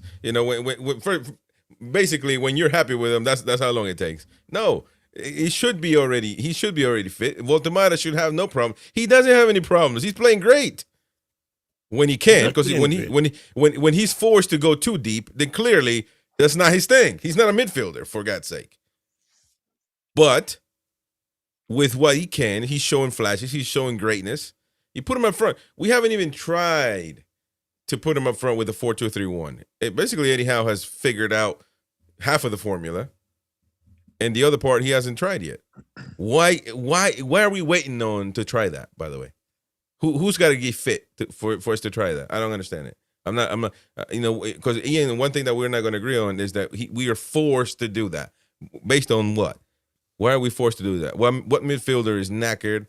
You're talking about Bruno. He's not replacing Bruno. Are you kidding me? He's nowhere near the same type of player. What is the emergency? I think we were down to 3 fit midfielders. So there was at that Villa game, Tottenham game, there was a hole that needed filling. He was good enough to be able to fill it, but I don't think it's a natural position for him. I'd love to see him start at number 9 and actually play a number 10 behind him. Somebody who's got the boost to do that, play a double pivot. Exactly. Joelinton and Tonali in the 2 defensive midfielders, and play Ramsey on the point of it out of the fit players that we have, and let Ramsey play close to Woltemade throughout the game. Then we'll probably see there's some people in the box when those crosses come in. And I would rather say exactly what you're describing, but with Woltemade at the point and Wissa in front of him. This is insane, man. Wissa needs to go on the Manjaro, doesn't he? Wissa, come on, man. Wissa, I don't understand it. Wissa is Callum Wilson's replacement, man. So he always was. You made him a Toon legend. I don't know why and how, but he always was meant to be Callum Wilson's replacement. Pay a lot of money for him, but he was always going to be that. Woltemade came in for Isak. That's just as simple as that. As simple as that. I mean, we had these arguments all the time. I'm not even disputing that. Yeah, but wait. So why are you trying to put Wissa in this team when he's just clearly not fit for purpose? Well, I think he is fit for purpose when he's fit. He's fit for purpose when he's fit. Wissa right now for me, and I was a big advocate of when we signed him. I was really excited, but Wissa for me wouldn't get anywhere near the team. He'd have to earn it off the bench personally. Exactly. Woltemade, back to that situation. I think Woltemade is an unbelievable player. I remember last time I was on with you, Chris, I got about 4 YIs, over-exaggerating a little bit, for how much I was singing Woltemade's praises, because I think he's a brilliant footballer. I think when you look at decisions made by Howe, I think decisions go back to behaviour, don't you? And you've got to look at reasons why behaviour or decisions are made. Howe was under a lot of pressure and he had to find half of a formula, like you said. I think eventually he would love to play Volta as a striker, as a 9 with a 4-2-3-1. Now, I know you're going to rubbish this off, Chris, but in terms of our schedule at the minute, Howe is a fantastic coach on the training ground. We're not getting that time to put in a new system. So why not try and have Gordon become the Isaac? Nah, I knew you were going to do it, T, but I'm about to prove you wrong again here. Gordon going through the middle for me is massively important because his movement can be similar to Isaac's. So then if you've got an issue with midfielders in terms of only having 3 fit midfielders, such as Villa and I forgot the other game, Tottenham at the time, we only had 3 fit midfielders, then Volta is good enough technically and he's a good enough player to do a job. I don't think long-term Voltemada's position as a midfielder. I think all this talk of transformation and the next Joe Linton transfer, I think that's rubbish. I think Howe does see him as a number 9, but at the moment in time, Gordon, when Howe's back was against the wall, was the closest we could do to get all them players who played with Isaac to play it a similar way in a similar style. We do need time to adapt to Voltemada's style, but I think when we do adapt, we'll be even better. And I think we could then see a 4-2-3-1, but with Volta as the 9. Maybe a Ramsey behind him would be amazing. I don't think you put Bruno on a 10 because he's not that type of player. I think Ramsey was potentially signed to be a 10. So it's going to be really, really, really exciting, I think, the long term. But you've got to look at the position Howe was in when he made this decision. His back was against the wall. The pressure was getting more than it had ever been during his tenure at Newcastle. And he was starting to think, I need to find a way. I'm going to have Gordon through the middle. I can't play Volta on a wing, but Volta's technically good enough to do this role short term. And I think that's really why the decision was made. I think long term, well, I'm with you, Chris. I think Volta's a special player. And I think once we get that he gets a full pre-season and he gets a little bit more time, even I think we might see it at the back end of the season, I think we might start seeing a 4-2-3-1 with Volta as a 9. Maybe if we're still in the FA Cup, we'll probably be out the Champions League and we're getting kind of 4 or 5 days on the training pitch. I think that's where we'll go. When you're on about their win. We'll probably be out the Champions League just off the cuff like that. Well, let's be realistic. Let's be proven. Quarters and semis will be unbelievable if we get there, and I hope we do. But with every negative, there's a positive, isn't there? There's an alternative kind of balance, and that balance would be more time on the training pitch to see this 4-2-3-1. Well, with Volta was a 9. I'll forgo the time on the training pitch for progress in the Champions League. So I'd much rather see Volta keep playing as an 8 short term and get to the semi-finals. Of course I would. Exactly. But I think this whole thing about he's the next transformative striker, I think that's rubbish. I think Volta is a 9. He'll play up there for Germany. I think he'll have a great World Cup. I don't think we'll see Woltemade in midfield for Newcastle again after this season. I think it's a very short-term fix when Howe had his back against the wall. It depends what you call it. I still don't know what he's fixing. I don't know what. I don't know what the short-term fix for what. Well, not disastrous, but the fans were starting to turn. There was elements of booing. Kevin, you see how common sense wants to come out, and you stop it. You push it back in. Common sense wants to go. We having a rubbish season, and then never mind. Let me put that back in. I think it's important to be balanced again. I think it's again, we've got to look at both sides in terms of, yes, what I would do as a fan is I'd play 4-4-2 and I'd sign all these flair wingers and I wouldn't care about work rate and I'd try and reinvent Keegan's 90s football into 20, and it wouldn't work. So I can't come out of that opinion because it's a whole lot of rubbish, let's be honest. It's what I think and what I want, but what will never happen. So we have to then look on the other side of it of what fits the system right now. What is the logical explanation of why this might have happened or this behaviour occurred? Same with fans, same with managers, and that's what I think has happened in terms of his back was against the wall. Fans were some fans were starting to turn, and we go. I'm losing it. What backing? So you the fix that you're talking about that Eddie Howe is fixing with Woltemade midfield is our form is rubbish, so I had to change and put a quality player, sacrifice him, put him in midfield so I can have quality there, and he can be the link with whoever's up front. The fix was to What's get the fix? Gordon. The fix was to get Gordon through the middle so we could almost replicate the Isak movement in terms of closing, in terms of running in behind. Woltemade, let's be honest, I love him, right? I think he's a great player. Wolter cannot run in behind Van de Ven, Van Dijk, someone with pace. He's not going to get the ball. So we have to replicate that, what we had last season when we were comfortable and what we worked with for 3 years, something which worked. So he had to put Gordon through the middle. Now, he didn't want to drop Woltemade, so the next best thing he found was, right, we will sacrifice him for a very short period of time so that Gordon can go through the middle. You can't play Wolter on a wing. He hasn't got the mobility or the pace in modern football, and he's not going to radically change the system without time on the training ground, is he? So the formula he found was Gordon through the middle to replicate the Isak movement of last season when we had good form, right? Which has worked because we're now back in good form. I mean, Karabakh scoring 3 past you or 2 last night. Come on, Chris, you must have played sport where you're 9-1 up and you just start to go for the most. It's natural, it's human nature. It's impossible not to. Well, that's a fair take. That's a fair take. You're still wrong, but that's a fair take. At least you acknowledge it's a fair take. But no, it's a fair take though. But I mean, I still don't. So you say, but if it's working, so if it's working like this, just keep him there. No, not long term. Not long term. Long term, Wolter is a 9. But why not? And we learn to play with him. Because I think eventually Gordon's best position, even though right now it's having a positive impact because the teams who scout us and the teams who look at us think Gordon's going to be left wing. So we're trying to catch him off guard a little bit. Fans were calling for ages, Chris, especially on this channel, saying, we want to change, we want how to try something new. He's tried something new, it's worked, and it's a short-term fix, it is. But long-term, I think he is a number 9, and he will be playing there next season again, I truly believe. But look, he's mixed it up, he's changed it. We're now a lot harder to scout, we're a lot harder to deal with in terms of Gordon's movement across the front line. And Wolter sometimes drifting into a 10, sometimes drifting deep, but we're a lot harder to scout and we're a lot harder to predict.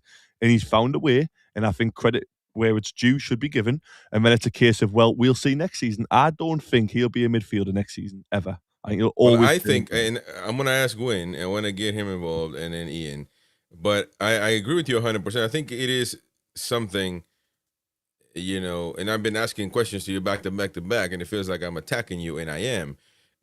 But good. I'm asking questions. But and I agree with you ultimately that it is something for the meantime. I'm not losing my mind as long as it's working, although as long as we move on to where we should be moving on, which is him as a 9, because Gordon, because I know sensible people like you, myself, and Ian, I don't know anybody else in this room, sensible people other than us 3, clearly know that Gordon is not a striker. He's not a good one. He's not a good one. He's had 2 good games as center forward. Don't mean anything because the 20,000 games behind that prove that he's not a center forward. I mean, he was missing shots where he was just swinging and missing comical shots. I mean, Barcelona, he did it against Marseille. He's done it plenty of times. It's nothing new. So as long as we know that, then we could just shake hands and talk about the next subject. I think we do. However, knows it as well. There's one particular person here that doesn't speak with common sense usually. So, but we're going to give an opportunity to have his say because he wants Woltemade to be a DM more or less, and you know, just put whoever up there. So, why between you 2 happy clevers, why can't you agree with Kevin, Mighty Win? Who wants Woltemade to be a DM? I want Woltemade to be ideally the spearhead of a 3 or a diamond, whichever you prefer, depending on who we've got in midfield available and fit. But he's not a 9. And unless you're going to completely adapt the team into a team that can play possession football, right now, with the squad we've got, which is going to take 2 or 3 years to overhaul completely, we have to play with a press. And Woltemade cannot lead a press. End of. He can't right now. Isak couldn't remember. It took Isak a long time to learn how to press. No, but I don't think Wolty's got the pace or I mean, he's like he lumbers around, doesn't he? Yeah. I know that's a bit deceptive, But he can't close a goalkeeper down in seconds. Yeah, but potentially, yeah. I think with the press from the front, a lot of it is mentality and psychologically being faster than you and seeing what they're about to do. So like they'll look at things we don't even think of. So like Isaac, or actually Wilson was very good at it, right? Wilson will look at the body shape of a defender in terms of and he'll close off passing lanes. I hate using that phrase because it's everything what's wrong with woke football, passing lanes. But he's intelligent enough to close off passing lanes. I think Volta will get to that level. But you're right in terms of pace-wise, he'll never be up there, but he will learn to press. And I think he is a 9. I think he genuinely is. I think he's a false 9. Don't get me wrong. He's not like a 9 we're accustomed to at Newcastle, where it's either running in behind or an absolute battering ram. I don't think he's either. I think he's more of a false 9. But I think he will learn how to press, and it will take time, but he will get there. False 9. Another woke expression for me. Yeah, but it's happened. But it's not old. It's new, man. He's an it's inside new. forward. I mean, sorry. That's what he is. No, actually, I didn't say it the right way. It's not a new thing. It's happened before. Thierry Henry was talked about being a false 9 when he was at Barcelona, plenty of times. So that's an old man. That's as old as you by now. Ian, please help me out, mate, because you can say the same thing about. You're in over your head. It's not really. We're battering you, man, around literally. To the point where it's like Newcastle Karabakh already 9-1. Let him go. But I'm just saying. Let's have some more ears from the crowd.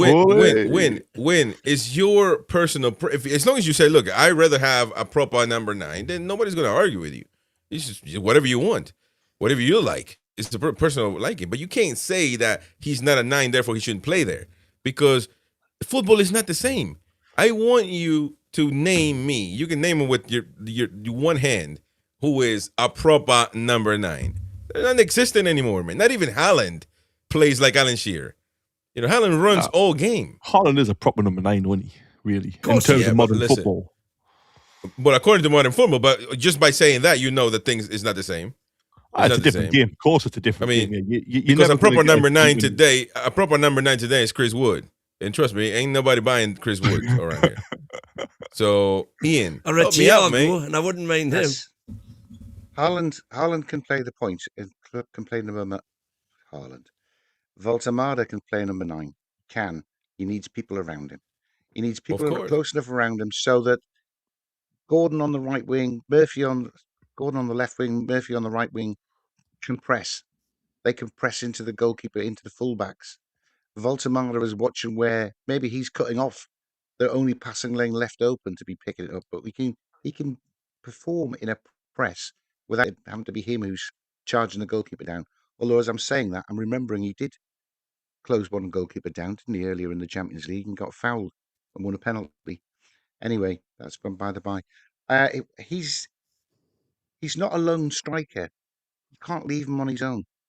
He's excellent at holding the ball up, so he needs people running off him for him to work his magic, the way Murphy did yesterday. And he did his little twinkle toes and flick, and Murphy was through. But which is brilliant. Show that if it's just him on his own, he's got to have people around him. I think a number 10 behind him would work very well, because they I think we'll go 4-2-3-1 eventually with him being the 9 and somebody else being the 10. I think it'll be perfect having them 3 players and just let him link it all. Let him be exactly. He needs someone. He's the attacking pivot. He needs someone he needs a wall, man. He needs a wall. He needs somebody to pin to pass it to so he can get the ball back. He needs that. He needs to do triangles to get through, and also to assist. What he gave to Murphy at the platter. Just to eat. And of course Murphy, he was not getting. You would have scored that, Chris. I would have scored, no doubt. I would have scored that. No doubt about that. You know what I mean? But so the poor guys, he doesn't play him as center forward, so he can't score. He plays him. He plays him creating. He creates wonderful plays, and nobody scores for him. He can't even get assists. So Woltemade right now is going through a tough moment, trying to fulfill people's expectations here. I think long term, it's unbelievable for his development. So let's be honest, right? Other than winning, it's not a shot at win. Us 3 here, believe that he's going to be number 9 next season for Newcastle, right? Needs to be. So him playing deeper right now, short term, is only going to benefit when he's up there and the midfielders are breaking into the box late. We're going to know how he acts. We're going to know how he wants to play, where he wants the ball. That obviously comes with time, but playing closer to him on the pitch. I'll tell you what, I did notice at Karabag when he was in midfield, he doesn't get the ball nowhere near enough as what he should. So off the ball, he's always available, but it's that trust, it's that element of, we're going to give you the ball even though there's a man on you. Now, he needs to earn that trust, is half of it.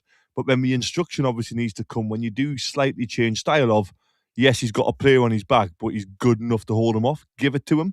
The only person I think in our squad at the minute, there's actually 2, is Joe Linton and Bruno, who have that trust from the squad. I've seen Fabian Schär, Botman, fullbacks play balls into Bruno and Joe Linton. They wouldn't play to anybody else because they trust them to look after it or pop it off first time. I think eventually Volta will become a third, and that'll be an incredible kind of triangle in the number 9 position, a 10, and then obviously like 2 central midfielders as well. I think it'll benefit his development long term. But let's be honest, long term he is a number 9, and I don't think there's any need to lose our heads over it or say a poor Woltemade. He's doing us a favour by dropping in there so we can have Gordon up the middle so that the team at the minute can play how they're more familiar with. And it will take a little bit of more time because, again, we've got to remember, and whether people like it or not, it's very important, we have a lot less time on the training ground than we ever have because of the schedule. Yeah. Well, surprise. We got Waza calling, so go on. Finish your point. Surprise.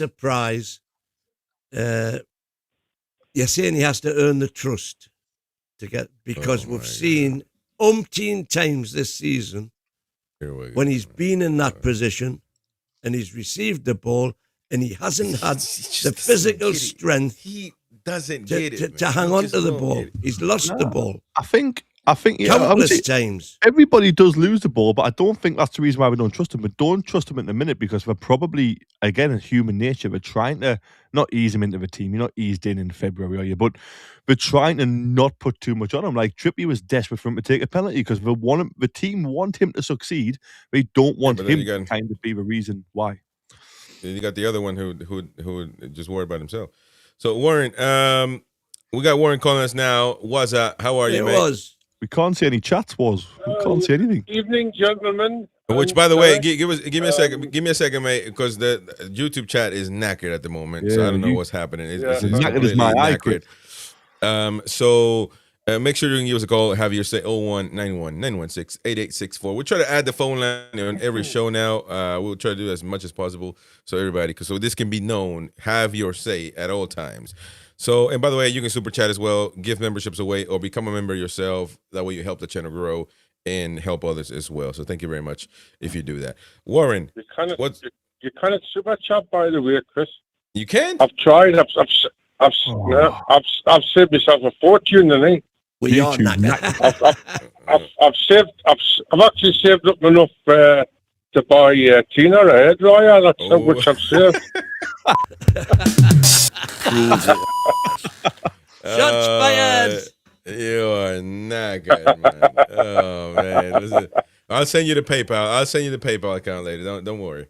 But I bet you will. What do you think about? What do you think? What do you think, man? I mean, you're not a Woltemade fan. So. Well, I tell you what I think, because I've been putting it in the chat. I think that they're both misfits. They didn't fit into the system, and why should we accommodate them? You know what I mean? By moving 2 or 3 players around just to suit them. We need somebody who's got the speed and got the know-how. You know what I mean? And can do it possibly on his own as well. I didn't see why we've got to have players surrounding players to support them. It's just taking them out of the game. No, it's not. Everybody supports each other, man. Come on. Everybody supports team. You know what I mean? If you go back to Byrne, there was players supporting him, and it took them away from what normally would have been their position. Because that's defending. So come on, you know what I mean? But that's different because you're a professional footballer. You should be able to do that job. He cannot do the job. The ball falls off him. He falls over himself. He's like a puppet. He's like a puppet with one string missing. He doesn't know which way to go when he falls off. Anybody wants to jump in? I could play, but after 10 pints. Well, we'll have I think to, it's we'll have to styles, try isn't that. it? We obviously it was a little bit of a panic buy because we wanted like a ticket who's similar to Isaac and do. Well, I think that's what it is. I think we should sell them couple losses and go for some proper arms. That's what I'm against. You know, the extremism in this from some of these fans, man. I don't understand. Waza wants to sell them, get rid of them, get half of our money back. You know, you see what I'm saying? What is this? Because it's there to be seen. We're watching the games, Chris. We know exactly what's going wrong. We're not stupid. So as long as you've got eyes in your head, you can see it's not working. So Woltemade is the problem. Newcastle United. Woltemade leaves, and then honky dory. He's not a problem. He's just somebody. It shouldn't be there. It was a panic buy, and so was Wissa. Wissa looks crap and all. We need a couple of losses, get somebody in, spend that extra money that we've got in the pot, and start all over again. You look at Man United, right? They went out and got them players that they needed, and look at the position they are in the league now. Man United. That's what we need to do. That is exactly the philosophy we need. If you're talking about Man United, you should sack the manager then. Get it sorted and get it and get back up the league. Okay, well let's have a conversation then with I the do have a lads. question for Wazza because Wazza does make some good points in terms of. I mean, I disagree with cutting losses, but obviously he makes a point in terms of get somebody who can do it. But I would like to ask Wazza in terms of if we do adapt to Volta and have that false nine dropping a little bit deeper, and we have runners around him, and we become this Newcastle 2.0, so to speak, and we're new and it's hard to scout, it's fluid, it's evolved from the press. Do you think that can happen? We can adapt, or do you think it is just a case of there is no chance at all and we can only be a pressing team, or do you think we could? Well, I'm going to think logically, right? And Woltemade is not fit for Premiership football. He hasn't got the speed. God, this is crazy. He hasn't got the nous of like a Berbatov, who can at least keep the ball just like Berbatov until the players come around him where he can pass it. You know what I mean?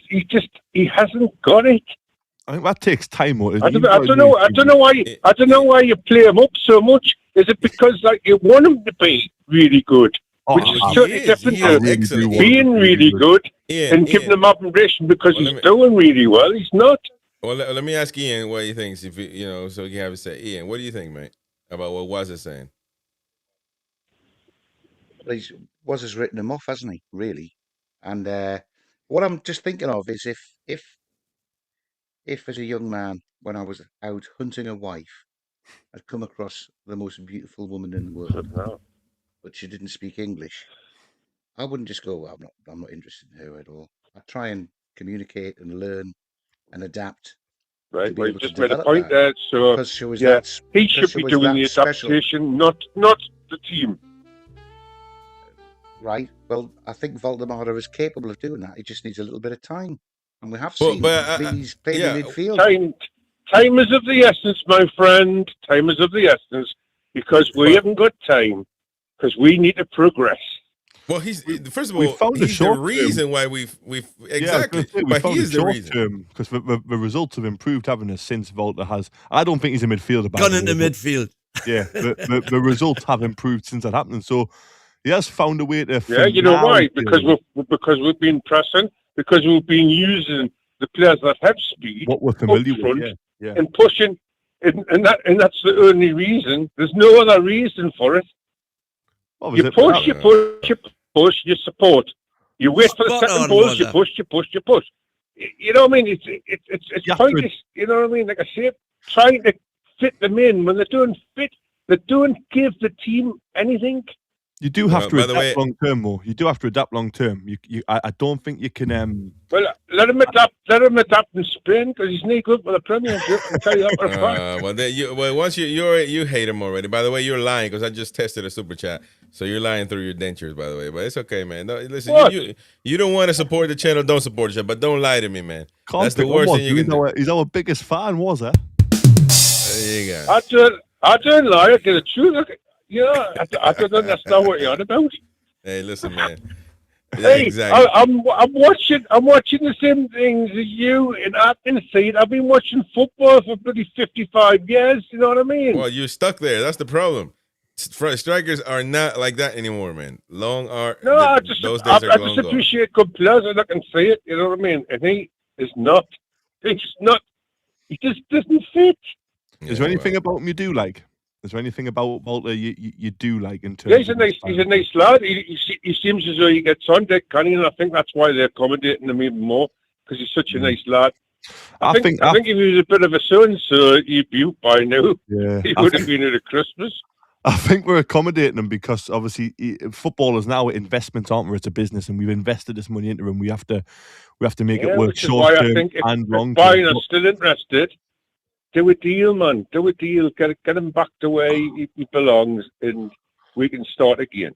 Yeah, I can't give up on him that easy, but I don't know why. It's not that I didn't like the lad. It's just that he doesn't fit, and I've come to the conclusion that, you know what I mean? Why keep on saying, "Oh, you come good. He'll do this. Oh, we just need to do that. Oh, we just need to do this. We need to do that. Oh, Eddie needs to do this for them." I mean, where? Which, if you were employed, if you had an employee, Chris, would you be as accommodating as that when you know he's crap? He accommodates Ian showing up late every week. There you go. Exactly. No, but he's not crap. Anyways, Walter, thank you very much for calling, buddy. Appreciate you. Anyway, I just thought that threw me 2 pennies then, you know what I mean? Whether I'm right or wrong, it's just a feeling I've got. I'm not happy with it. You can be happy as much as you like with it, but I'm not. There you go. I bid you good night, and enjoy what rest you've got left. There you go, mate. Thank you very much. Cheers, was. Ta-ra, mate. As was there. You can call us and have your say, folks. 0191-916-8864. One wasn't. I mean, sorry. The thing is, we cannot afford to write them off. We spent too much money on them. Can't take a loss on them. That's true as well. Work them into the team. We've got to get that money's worth. Yeah. And the thing is, you make a profit on them. Talent there. What profit are you making right now, man? It's just blasphemy, man. How are you going to make a profit on them? How are you going to? Well, he'd still be going to the World Cup with Germany. We have a coach who invests in players, or doesn't he? He'll want to get the best out of Walter as a number 9, long term, because he's getting to know him over the last how many months, and he'll be emotionally attached to him. He will be. That's undeniable because we work so closely together, like he is with all of his players. I think we will adapt, and I think it will come good. But I mean, to be fair, was won't be the only one who thinks like that. Just because obviously 3 of us disagree, it's not a wrong opinion. It's just a different opinion. But I personally think Walter's got something there which not many other players have in current modern day football. I love a player with good. And I agree with that. Being a bit of a maverick type. Proper players, man. I miss that. There's not many like that. Don't be anti-football, man. Play with the ball. We play with the ball, with the football, man. Stop being anti-football. I know Wayne wants to hack. He wants to shoot everybody down. You know, he wants dirty play. Like the 80s, you know, grab the needle and poke him in the corner. I want to get few more dark arts back in the game. I mean, that's rubbish, man. Anti-football, man. Anti-football. You got some proper players in there, and trust me, that's the way to go. That's the style that has won the most in history, in football history. Yes, you can, man. You are rubbish in these players. We can't get proper players in. Yes, what do you mean proper play? You don't have to get Messi, man. You can any player that you got. You can buy players for cheap that know how to play football. It's not hard, man. Why is everybody not doing it? Because not everybody has the money that Newcastle has. First and foremost, because we don't have the most money, but we got a lot of money to spend. We do. Different way of playing, but we need to learn a different way to play because, again, the 4-3-3's done us well, and it's still serving us well now, but we've slightly adapted it to go back to what it was with Gordon as a 9 for short term. But I think long term, if you're going to invest in somewhere like Woltemade, you are going to have to eventually suit them, and we are going to have to then see Newcastle 2.0, and I do think it will be a 4-2-3-1 at some point next season. I'm not sure if it's from the start, but I think we will see it. Well, my worry if you do all of that. So you're doing these, you build your team around them. what happens then when he wants away? Or But that is or life. when he gets injured. We have That to is change. life. That is That's what it is. life. That's what football That's is. football. We built our But you think team for Isaac, and Isaac got us 125 million. Barcelona kept playing football, man. They didn't. After Messi left, so it continues. Life goes on. Your best players will disrupt if they leave. That's just the way the cookie crumbles. But you can't. Not Barcelona. Barcelona, listen, man. Barcelona was rubbish, playing badly, until Xavi came and fixed the problem. So, just another Obviously, option, by the way. You know, but that's we're just bigger than Brentford, obviously, but we'll use them as an example. So obviously we had Ivan Toney. We built the team for Ivan Toney. 100%. Unbelievable. And when Toney left, and what we did was we had Wissa go from kind of a left winger and then Buemo as a right winger to become almost like two false nines together. And also cover the wing and be adapted around them too. And then now Wissa's gone. They've got Thiago, so they've now adapted to Thiago and set the team up for him, and he's thriving. So I think the advantage teams like Brentford have over us, and I'll come back to it again, is more time to adapt. If we'd had Woltemade, say, for pre-season, I think we'd be seeing not a completely different Woltemade, because at the end of the day, it's still his first season, new language, new place, new area, first time moving out of his home country. But you would have seen a slight improvement based on what we've seen so far. But I still think Volta's had a pretty good season. I know everyone compares the minutes to Isaac's first season, but he playing and being available all the time is a quality in itself. So he's already got more goals than Isaac in his first season.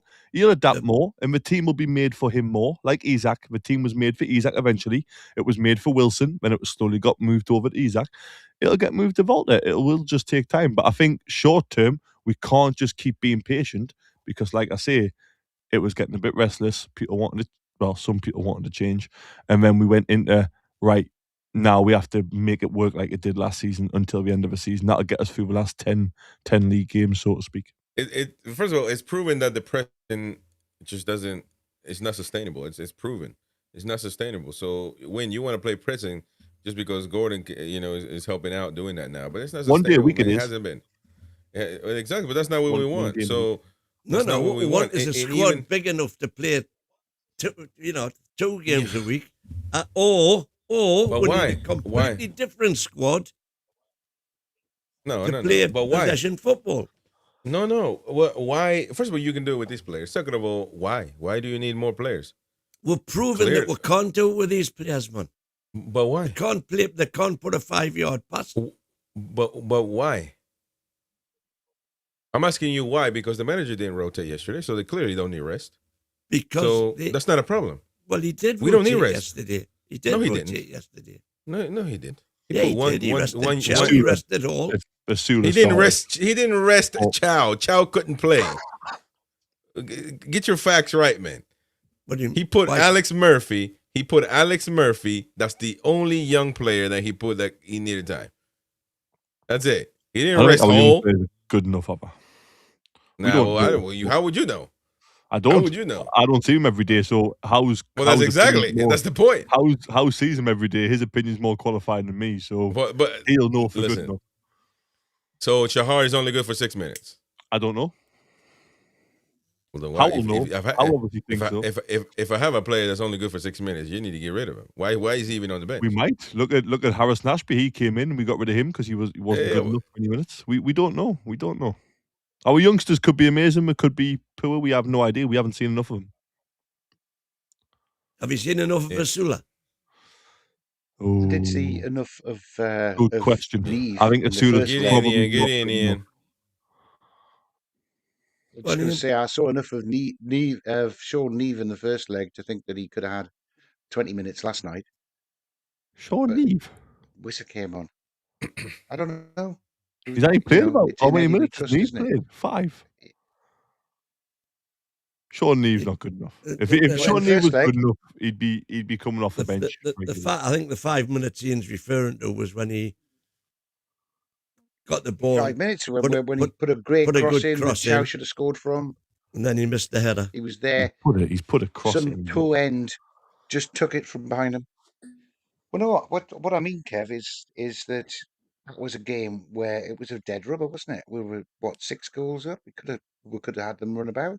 I'd have Could have been been, more but players interested than watching want to play in the Champions Wissa League, don't they? struggle. A lot of our players want to. I bet you Gordon was desperate to play. He wants to catch Mbappe. He wants to be the top scorer. Tonali didn't come to sit on the bench in a Champions League game. I know they sometimes have to think bigger and think, okay, for the good of the team, I'll take the rest. But players come to Newcastle to play in the Champions League. We can't then say, well, you're not going to play. Especially if they're saying they're fit, I'm ready, I'm good to go. The physio's not saying anything wrong with us. Honestly, Gaffer, I'm fresh, I want to play. Nah, sorry, Tonali, we're dropping you for some unheard of 18-year-old. Like, it doesn't work that way. It can't work that way. You have to keep a relationship with the players who are the first teamers. They are first team players. I don't think, and again, you don't want to disrespect the competition. You don't want to disrespect the opposition. I know you're 6-1 up, but we were 4-0 down to Arsenal at half time and came back, and that was their full strength team. So if you did play a bunch of kids and Carabao get 3 in the first half, you can't sub all 11. I'm not saying that would happen, but we have to be very, very realistic of you cannot just drop your entire first team squad for unknown entities of players in a Champions League game. People come here, they want appearances. Joe Linton would have been buzzing he got a Champions League goal. It was Tonali's first Champions League goal. He'll be buzzing. You have to keep the players happy. You have to give them that ambition to play.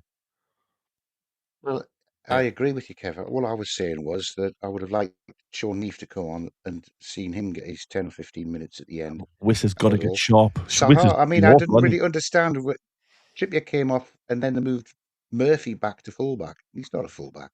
Sahar could have come on then. You know, Yeah, last that 20 could have minutes. been done. He That could looked have all been right when done. he came on. That I was just what I thought there couldn't was an understand. opportunity to see a little bit more of them, that was all, and give them a little bit more of a rest. I think The Shahar, ones that came off. Shahar, out of the youngsters who were talked about all the time, I think Shahar's the one I'm most intrigued by. I don't know why, for any particular reason, if I'm honest, but I don't put, again, this could come back to bite me so bad, but I'm going to say it anyway. Sean Neve, I don't think is anywhere near good enough. I think he's just been pulled in because we're short up front and there's no other youngsters who are banging goals in close to kind of 21 years old.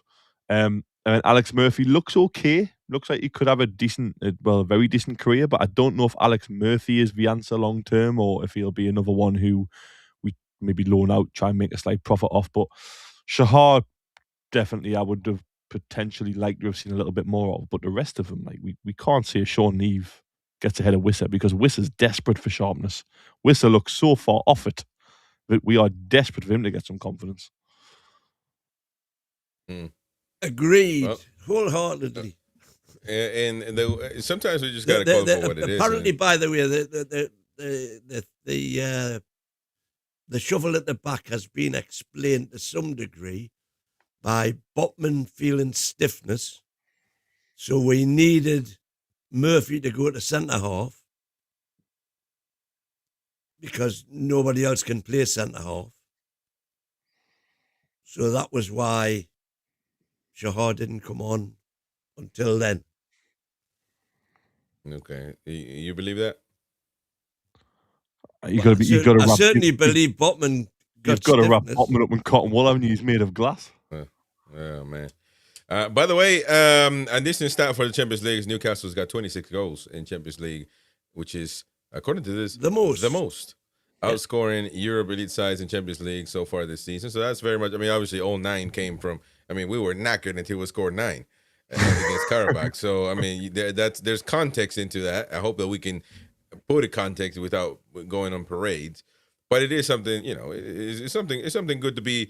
The thing is, this is even good for just, you know, perspective. I mean, or perception, if you will. So, like, Newcastle's name is there. The logo is there. No matter how you want to, you know, I know it doesn't probably mean much because, again, we scored all against one team. So the context is key. But you were there in the mix with PSG, with Atletico Madrid, Arsenal, Real Madrid. You are in that conversation, which is good. And you know, I can appreciate, to be fair. So I guess people can only comment in other languages. That's what I'm getting on YouTube because it's I guess that's the only way they're commenting. But thank you very much, Watson. Thank you for the super chat, mate. I appreciate you. Something about going to Asda to get Tina Dyson. So there you go. Thank you, man. Appreciate you very much, mate. Appreciate you very much indeed. And keep sending them twos, man. Keep sending them twos. We need it. We need it. We need it. No matter what you put on there, keep sending them twos. Wow, look, we're getting more comments. There you go. Everybody's just doing emojis though. what's up with that? YouTube's chat is YouTube is knackered. Ik spreek er keine Nederlanders, aber still, die communicatie kan zu ermöglichen. Because of what? Anyway, let's do some Champions League rundown of what's happened tonight, ladies and gents. Atalanta beaten Borussia Dortmund and they did a 4-1 against Dortmund. They did the switch around. That was massive. So in aggregate, it's 4-3 is what I'm trying to say. So they were losing this and then ended up scoring 4 goals. And Dortmund only scored 1. So therefore, Atalanta do the turnaround. Well, I don't know. That's an interesting, but it's 3-0, man. There you go. It'll be something to look at. But I doubt they did with 3-0. 3-0 is not much. But 6-1, well, listen, it worked. But I think Eddie Howe's experiment worked yesterday. All I'm saying is it tells you that this squad doesn't need rest. The injuries is not in the horizon. This is just, Eddie Howe. That's what I'm getting from this decision. It worked. I don't want to hear against Everton that we're tired, that we got too many games and all that crap, because it's not going to fly. I'm assuming it's not going to fly, but all of us here in the Spain. Oh, there you go. Well, listen, that's even better. Juventus is still ongoing right now. Juventus, 110th minute. I guess the aggregate is still equal. Yeah. They got 3-0 up, which tied the thing. But then Galatasaray have just scored. Lloyd Kelly sent off a former Newcastle United player, sent off for Juventus for the other black and white. And that was funny and all. Did you hear about that? Because he got a second yellow. So VAR looked at the second yellow and decided it wasn't a yellow. So the ref changed his mind and he turned the yellow card into a red, an automatic red. You know what's more funny, man? I know what's more funny is that how you say it? More funny or funnier? Which one would be? You know what's funnier? Great for Monaco to knock PSG out. It's funny because I understand Spanish very well. And Harpo is saying just because it's bad, guys should super chat, by the way, if you want to put somebody in jail. But when is going to jail because it's meten al viejo en la cárcel means put the old guy in jail in Spanish, and pica pica says I guess to hell with the old guy, which actually that V word is actually a bad word, but hell is not that bad of a word, but that's basically what it is. So there you go. Which one though? Which one? Because we got Ian as well, old timer. Not as bad, no, but not as old as Win though. Win is knackered. So there you go. No what? My bad, Ian. My bad, Ian. But anyway, so that is a PSG, ladies and gents. 2-2 today with Monaco. PSG advancing barely 5-4. So that was a derby.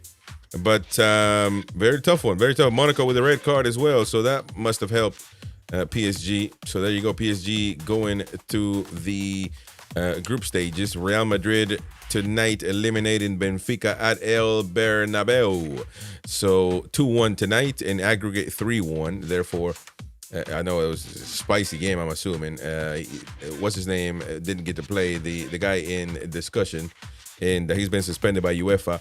Yep. And there you go. So Real Madrid advances against Benfica. So the group stage live draw, we'll have it here on NUFC Talk live on Friday from about 10:30ish a.m. UK, immediately right after the presser. So that's gonna be an intro. Chelsea in the round of 16. Come on. Exactly. Or maybe 11. No. It may be 10:50. Actually, it may be 10:50ish or something like that, so we can give the lads a little time to do the presser as well and talk about it. But yeah, that's kind of what it's looking like. Anyway. Just on that though, Kev saying bring on Chelsea. So you would be happy playing Chelsea 3 times on the trot. Absolutely. First game at home and the next 2 away. It's better than the playing league game sandwich.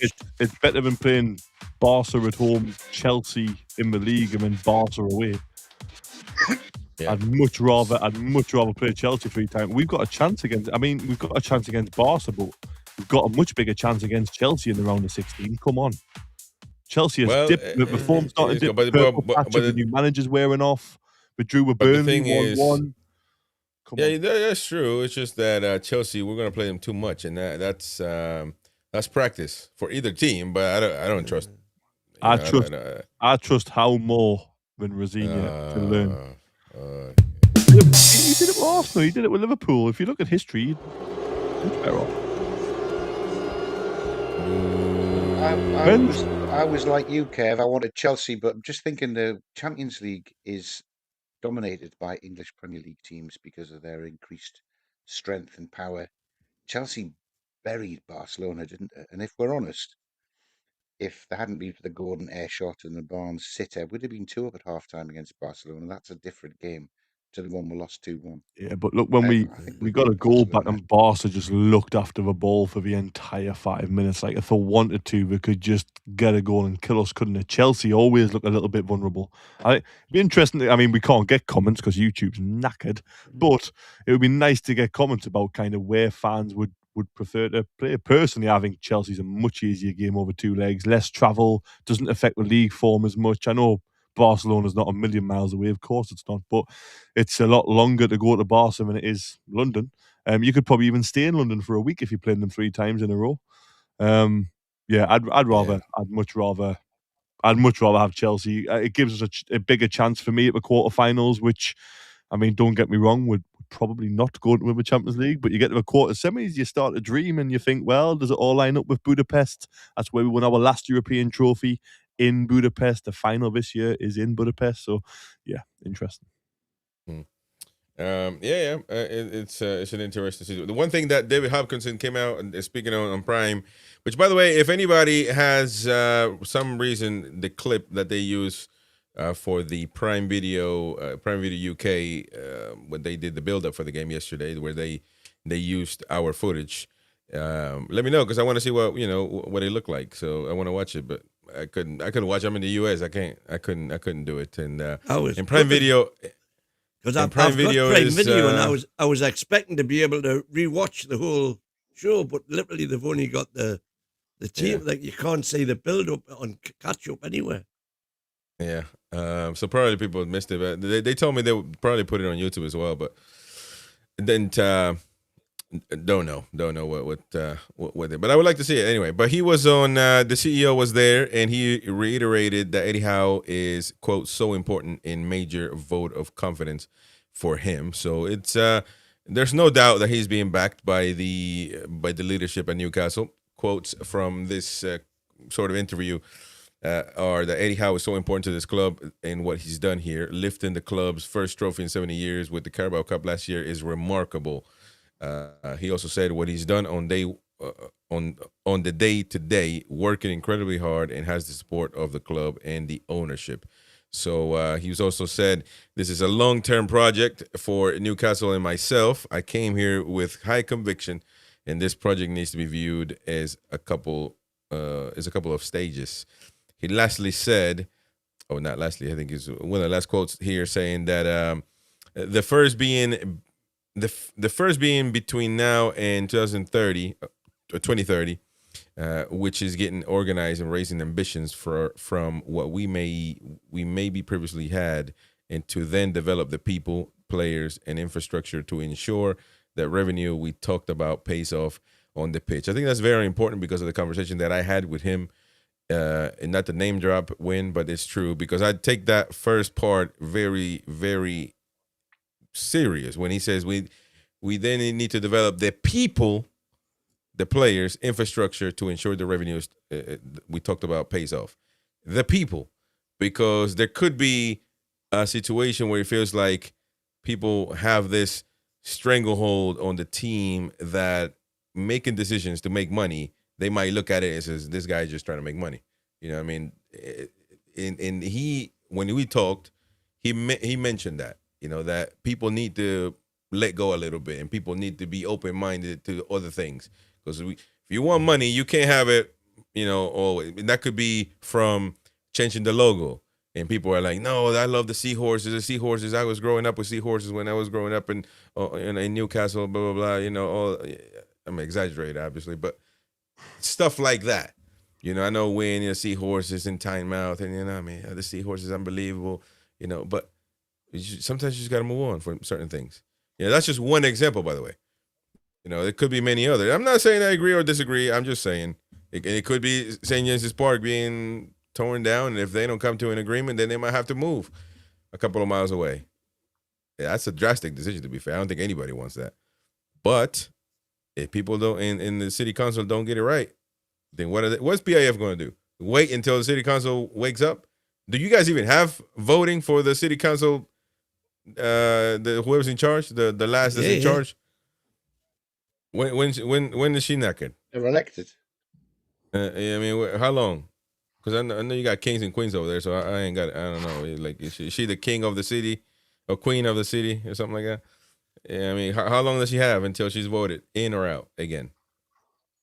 They're elected for a 4-year term. Win don't even know, man. That's shame on you, man. It's not it's a 4-year term, but it's you guys vote, don't you?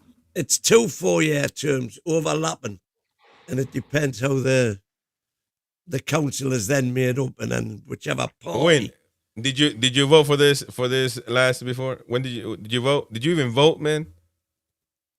My vote was effectively wasted because I voted for. I can't be bothered with all this YouTube politics, to be honest. Come on, man. This dude don't even vote for the city. Look, and you complaining? Let me tell you, I have a rule. If you don't vote, you can't complain. So that's my rule. Kevin, who'd you vote for? What? In terms of the election? The city council, man. What do you call it? Counselor? Who do you call her? The city council person. So when we vote, we obviously there's 2 different votes. There's an election, and then obviously there's our local vote. It depends on you vote different parties. Stop going around, man. Did you vote for this last, yes or no? What, the councillor of Newcastle? He's not in Newcastle.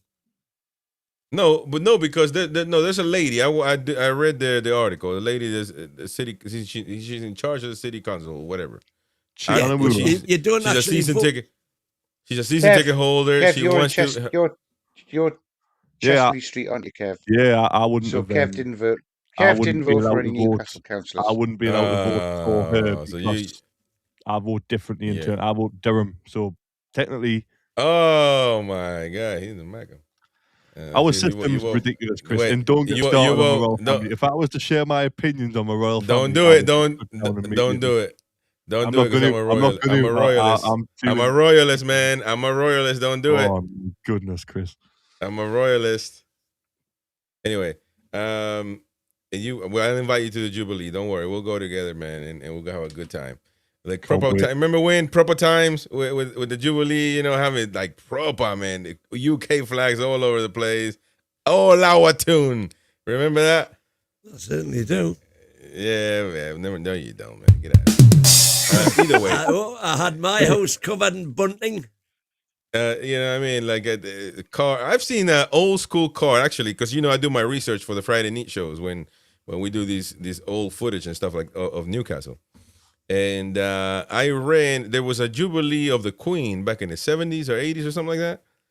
And if I'm not mistaken, I think it was during that time. 76, that was the silver one. Yeah, the silver Jubilee. And I don't know why Ian's looking disgusted, by the way. I hope he looks knackered right now. He does look disgusted. Yeah, he's looking disgusted. But I saw a car, or many, a couple, not many, but a car.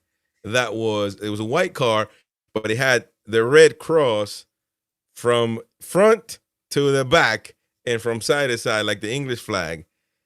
That's insane. You couldn't see that nowadays in England. I mean, that and it was like it sort of looked like what is that bug? The Volkswagen? It looked like that. The Beetle. Oh my God, that's beautiful scenes, by the way. But you couldn't see a car like that nowadays, man. They'll get peppered. You know what I mean? But I mean, I don't want to. I don't want. I love. That's why one thing that we haven't lost, man. American people, we're pro, we're I'd about rather America, be. baby. I'm not very. I'm not. We're about I don't America. know how to say this. I'm not like. I'm not that patriotic, if I'm honest. I just like people for who we are. I generally couldn't care about the nationality or what we do, but yeah. But I'm just saying, those were the days. When is not? You don't even remember this, man. But the Queen did come to the tune. But anyways, so what was the topic? Oh, I forgot the topic of discussion at the time. But yeah, we were talking about. I'm saying the Newcastle fans, some locals just might have to give in a little bit. What do you guys think about that? I mean, don't you think it's reasonable? You got to change, man. Well, I've said for there's a stranglehold on the tune, and don't tell me it doesn't exist. Take over. I've said PIF should just turn around to the city council and say, right, this is the deal. We'll either get the park or we're moving out of town. Simple as that. Because if they move out of town, the town dies. We have this conversation all the time. So you don't care about the people feeding the pit. You don't talk about the people fitting the pigeons in at the park, or you don't care about them. Couldn't give a toss about the people walking through the park, walking through the. All it is a shortcut to get the RVI. That's all it is. Hey man, people go feed the pigeons. Number one, people go sit down and read books. Some people go and study. You might find one person sat down reading a book on any given day of the week. I'm whinging them up, but people go sit down and read books, like and they sit around like circles, like crisscross applesauce. We're going to end up killing the planet. There'll be no greenery left. It'll be all very sad. So that there's neat green areas now in Newcastle if you take the park. We'll all just build it up, and then we'll run out of greenery. Where's the oxygen coming from? Have you seen the town moor, by the way? Yeah, but you told us you can't do nothing at town moor. Which, by the way, isn't that owned by? Well, the town moor is owned by some dude that died 100 years ago. The same people that own Leisler's Park. And some dude that died 200 years ago. You guys don't. You give like, dude, man, dude is dead 200 years ago. Move on. Is the planet more important than the football club? No. I'm just winding you up now. Where's the oxygen going to come from, man? You need green. You need green areas. We've got a big green pitch, 100 yards, 570 yards, or whatever. We need more trees, right? That's true, by the way. That's true. We got a green pitch. Everybody happy. We got a green pitch. Everybody happy. They can build on the park. Oh, what's happening? Ian is not there. But I listen. I don't. Fans just will do whatever the heck they're told to do. I mean, they're gonna whinge, but I don't want the new stadium personally, and it's not any other reason than because he doesn't want to give up a season ticket. No, I would keep my season ticket anyway, no matter what. Potentially, I'm in a very fortunate position where I'll probably have a season ticket, hopefully, touch wood, for as long as I want it. And to be honest, the new stadium means I'm more likely to get my son a season ticket, which makes me really excited that I'll get to go to the games with him. So there is pluses there. I'm not saying it's like a bad thing, but the only reason I don't want the new stadium personally is how many new stadiums exist in England which have a better atmosphere than the one that club left. So White Hart Lane was better than the Tottenham Hotspur Stadium. Highbury better. I don't know. It's good now, man. White Hart Lane, I wouldn't say is White Hart Lane atmosphere. Better than Tottenham Hotspur Stadium. Well, but. My question is, what changes? It's not about a new stadium, so therefore something magical happens where you don't have no more corporate seats, which means you lose a slight element of the diehard fans. Some of the diehard fans get priced out, and that creates a different type of fan, which comes in who's a little bit less, not passionate. Everyone is passionate in a different way, aren't they? But you attract a different type of customer. And unfortunately more corporate, which I understand in terms of creating the club more money. Again, I'm clever enough to understand the business behind how that would help us grow as a club. Of course, it would be fantastic when our revenue trebles or quadruples due to getting concerts and NFL games. Amazing, but I just purely from Newcastle United's perspective in atmosphere, no matter what people think of the atmosphere right now, because it was weird, actually. We scored against Karabag and we just stood up and clapped. And I thought, oh, God, is this what it's like to be a Man City fan now? Because Manchester City used to have diehard fans back at Main Road in the old Division 3, 25,000, absolutely smashing average attendances. And then they got priced out, or they got to a new stadium and it was more corporate. And that's why I don't want the new stadium. I do want a new stadium. I want a state of the art. I want us to blow Tottenham into touch. It'll look like a toilet bowl on steroids. No, man. See, that's the problem too. Listen, I agree with you. Actually, I think what you said there are some very good, sensible answers to why the atmosphere might die down. I do believe, though, that maybe it's just blind hope, but I do believe that Newcastle fans are different.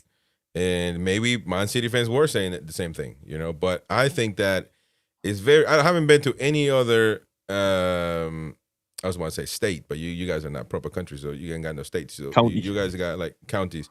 So this is a joke, man. Relax. It's a joke. People in the chat, they're leaving, already. But I only been to London at the airport, and I didn't want to be there any longer than I had to. But I'd only been to Newcastle, right?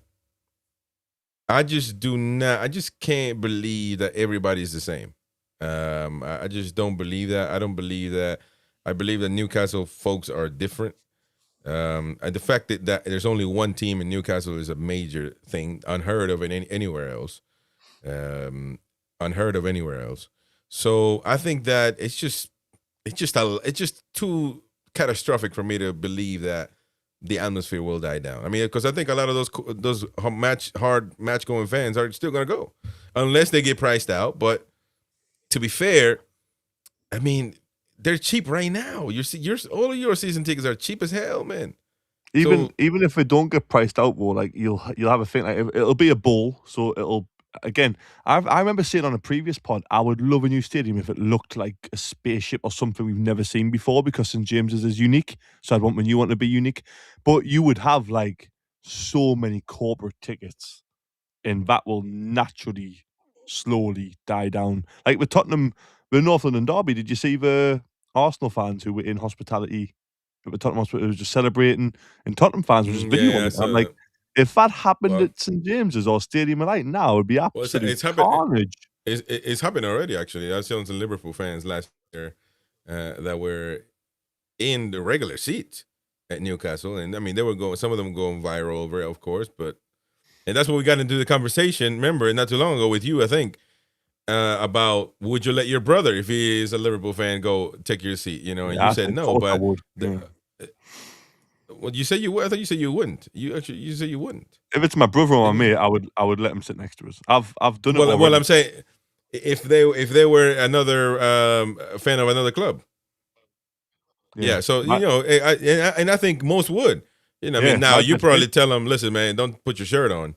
Yeah, but my best mate's a West Ham fan, and I got him a ticket next to me.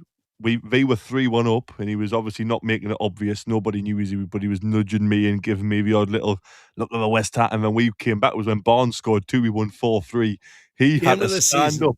He had to stand up and clap when Newcastle scored the 4th against his team, and he was absolutely devastated. But yeah, of course you would. You always look out for your mates and your brothers and your family, and as long as they're sensible. I mean, I wouldn't trust an absolute randomer who would come wearing a bloody West Ham or Liverpool top, obviously, but somebody you trust. It happens all the time. I've been in the home end of QPR when we were in the Championship as a Newcastle fan, next to my mate who is a QPR fan. So I've done it the other way as well. So I mean, even we have D-Man, comes on the show from time to time. He lives in London. He's a Newcastle fan, but he lives near Crystal Palace Stadium, and he's got a season ticket there. Technically that would be immoral, but who gives a crap? I mean, the dude is paying for his money. He lives there, so you know what I mean. It's listen. I understand this. You're not gonna get the vast majority of people doing that. So one or two guys. We got into the same conversation. I remember when you backed me on this. You're a proper fan. Win is a gatekeeper. So when I said if tickets come available, if I want a season ticket to have, I would probably give it away most times. The most I can. And go when I can, go maybe multiple times or whatever. You backed me on it, and you said, there's nothing wrong with that. Yeah, it's a real fan. What it is. If you're committed exactly. enough to have a season ticket, living that far away, and you need to give it up most of the time, that's a real top fan. That's Where's my commitment, YI, isn't it? man? So I've got nothing against it. I think we should Exactly. welcome all different types of fans living in different places, because I love all my I YI. care about is that it's good for the club and stuff like that's good because when you're there, Chris, it's special, it's magical. It is. It is. Rare. You almost forget. You almost forget the analysis. What I don't want is some guy who's just come along with his business because they're in the nice plush restaurant seats of a new stadium, having a Starbucks, and I'm a bit like, hang on a minute, like you only here because you work, have got some corporate. That's what I don't want to see. And that's what I think would happen. Well, it happens a lot, actually. That happens a lot already with business people in Newcastle. I mean, we know. But it'll happen more with them. It'll happen more with a new stadium because it'll be built for that type of fan, really, in terms of the luxury. We know one particular, just amongst many that has a business, got many seats, and just gives it to his business people. So which I mean, they're his. I mean, it's kind of I'm a capitalist, mate. So you're talking to the wrong person or the right person. I don't know what you think, but I'm about I should get to buy land I can't afford, and nobody should be able to take it away from me. That's my thing, and whatever I do with it, that's my problem. So if I have a season ticket, as long as I'm not selling it, because as far as that's concerned, it can be immoral. It is immoral, really, if you're trying to sell your season ticket on a match by match basis. I would agree with that. I think that's not good. People do it all the time, and these are season ticket holders doing it, by the way, on these dirty websites. So I'm not getting Warwin out unless there's a super chat, and that's what they're trying to get you out. Last but not least, as far as the quote from Hopkinson, taking everything into account and everything that's happened last summer and all the challenges we have faced this season, it probably has as far as he was asked if let's see, if it has been the toughest as a manager.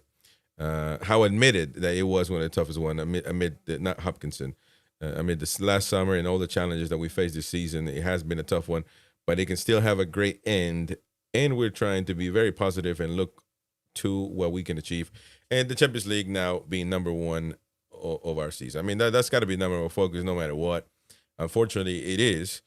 Well, not unfortunately, it's just the way it is. The Champions League is above the Premier League. When you disagree with that in the beginning, now you seem to, because it fits your narrative, you turn around and switch. But the Champions League is better than the Premier League. No doubt about that. Who was the only one on this panel when we played Marseille? I have always said Marseille was a bigger game than I can't remember what the league game was. Well, I didn't everybody was worried about. I said, no. I think it may have been Everton. The reason you want to get points in the league is to qualify for the Champions League. We're in the Champions League. Yeah. Put your best team out.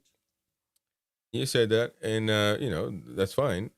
I exactly. You've changed your narrative.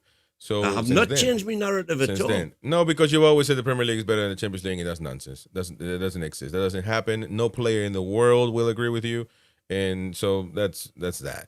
I agree. Listen, we got to go for it. I mean, as much as we can, but you still got to perform in the Premier League because once you're out of the Champions League, if you're asking me, would I rather win the Premier League than win the Champions League? Damn right I would.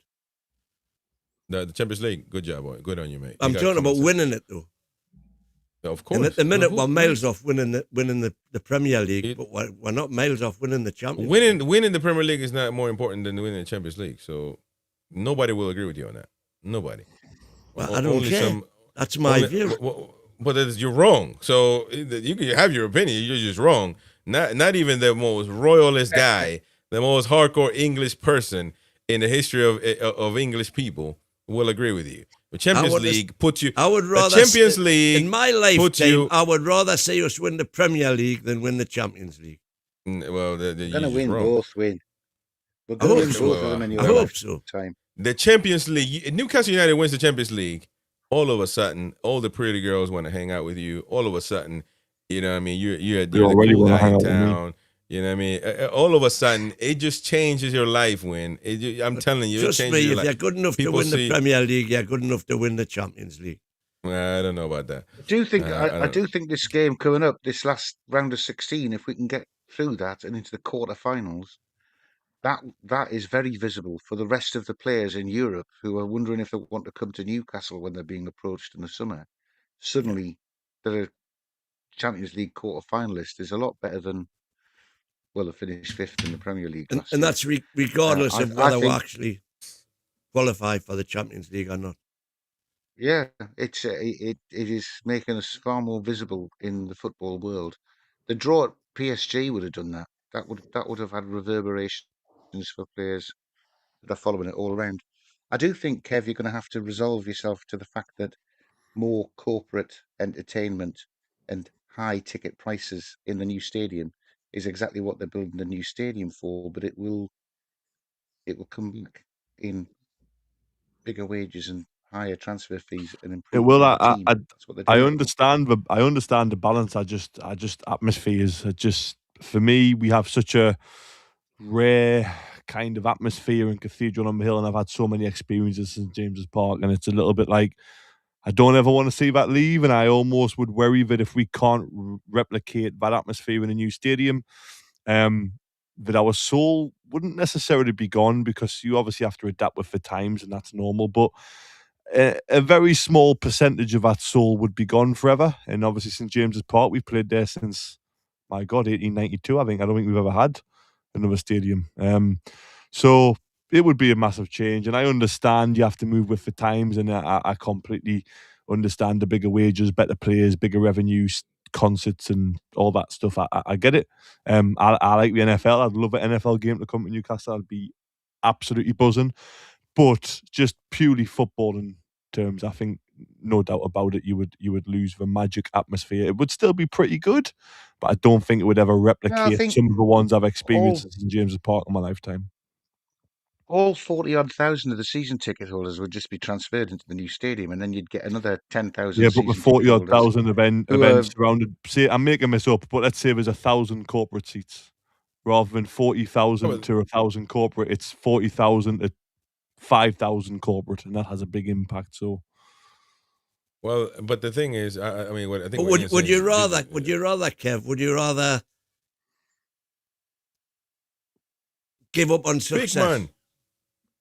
To stay at St James's Park, if you accept that staying at St James's Park is not going to generate the revenue that we're going to need to compete I with would, the big clubs.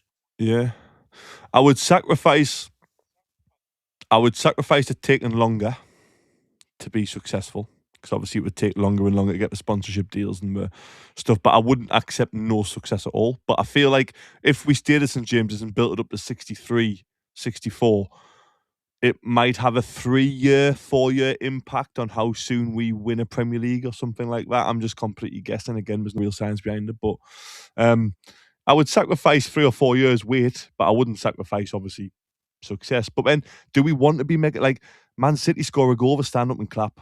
We did it against Karabag because it didn't really mean anything. Like, imagine going to a new St James's where we've won 4 Premier Leagues. It will be absolutely buzzing, 4 leagues in a row, just like Man City, league domination. But then when we score, we just go, that was good. But can you see that happening? In a minute, it will. It's natural. Human behavior will tell you that the more natural something becomes, we will just stand up. No, that was a very good goal. That was excellent. Look at that. We'll clap back. Whereas at the minute, that 4-3 against Leeds, I was running along I was running up and down the stairs. I was hugging randomers. Me legs up near, people getting pushed for absolute carnage because it meant so much and it was amazing. The more successful you are, it's like Man City. Man City fans, you remember when Man City in the old Division 3, their fans were absolutely like. But you talk about Man City, but success. you talk about Man City, but but you talk about Man City, but why don't you talk about Arsenal or Man United? Arsenal, actually, Arsenal atmosphere is worse at Arsenal than it was Highbury. You do got a point actually, but they started bringing that back this year, which is a little bit too late anyway. But I agree with that. But Man United never lost atmosphere, maybe because they haven't changed stadium. Is that what you're trying to? Anfield, great atmosphere. Haven't changed stadium. Elland Road, very good atmosphere. Old stadium. You look at the good atmospheres in the Premier League. Not many of them are new stadiums. Yeah, but I just don't. I mean, I would see that as if you keep the same 35,000 season ticket holders, And that's the atmosphere. You bring them over to the new stadium. You just add more people. Say they're absolutely quiet, falling asleep like Wynn does. Can't hurt you. You still got the other 35,000. But if they want to, I'd be up for it. I mean, it's just it's a percentage, isn't it? So it's 35,000 season ticket holders compared to 1,000 corporate. Then it's 40,000 season ticket holders. Yeah, but you acting like hold on. But you acting like the corporate are going to be booing, man. No, they won't be booing, but there won't be. Come on, let's be honest. The corporate will not be as rowdy, not be as into the game as the diehards. And then on top of that, you invite more. And there was nothing wrong with this because again, it grows. But look at nothing against this, but Tottenham Hotspur Stadium when Son played, had loads of people going just for Son. And it was they were excited, but when Son scored, they were buzzing. But when anyone else scored, they were like, "Yeah, I'm not here for that. I'm here for him." You'll get more tourist fans, and I'm not against that, so to speak. But we have to be careful, I think, in terms of what makes our club so special. We're not known for being. I think you're balancing precariously here. We're not known for being successful, and I understand what a new stadium brings, but we are known for the support, the passion, and obviously we want to be successful. We want to be known for that. But honestly, look at Man City when we score a goal after 4 league titles in a row. We just stand up and clap. Look at Man City when they won the first league. It was absolute limbs. That Aguero goal. Obviously, the environment contributes to that, and the 96th minute or whatever, but look at the difference in Man City now. They've had all the success. It's not the same fan base. It's not the same atmosphere. Well, there you go. And we gotta go, Win. We gotta go. You're knackered, man. You're knackered. Yeah, Kevin he just took care of you in a nice way. But I disagree with him. I couldn't disagree more. You've been melodramatic. Success naturally, continual success naturally breeds apathy, because what can you do to better that? Exactly. We scored against Karabakh, honestly. Let's get the success first, and we can't get the success without the money. Some people didn't even stand up when we scored against Karabakh. We wouldn't get the same success that Manchester City have got because we wouldn't have broken 115 different rules to have so much extra cash and do all of that. It wouldn't be as quick. It wouldn't be as sustained. I think we would just have to celebrate a cup or two every other year or so. That'll do. There you go. We got to go. And you can keep your atmosphere. Everyone's happy then, right? We got to go. But thank you very much, all of you, for joining us. Thank you very much for the few super chats there. Don't forget to smash the like button on your way out and join us tomorrow. Actually, Kevin's going to be a double header for you. You got the Geordie football show, 6:30 UK, and then late night show tomorrow for him. There you go. Thank you very much, all one and all. Don't forget to subscribe. We'll see you tomorrow. Take care.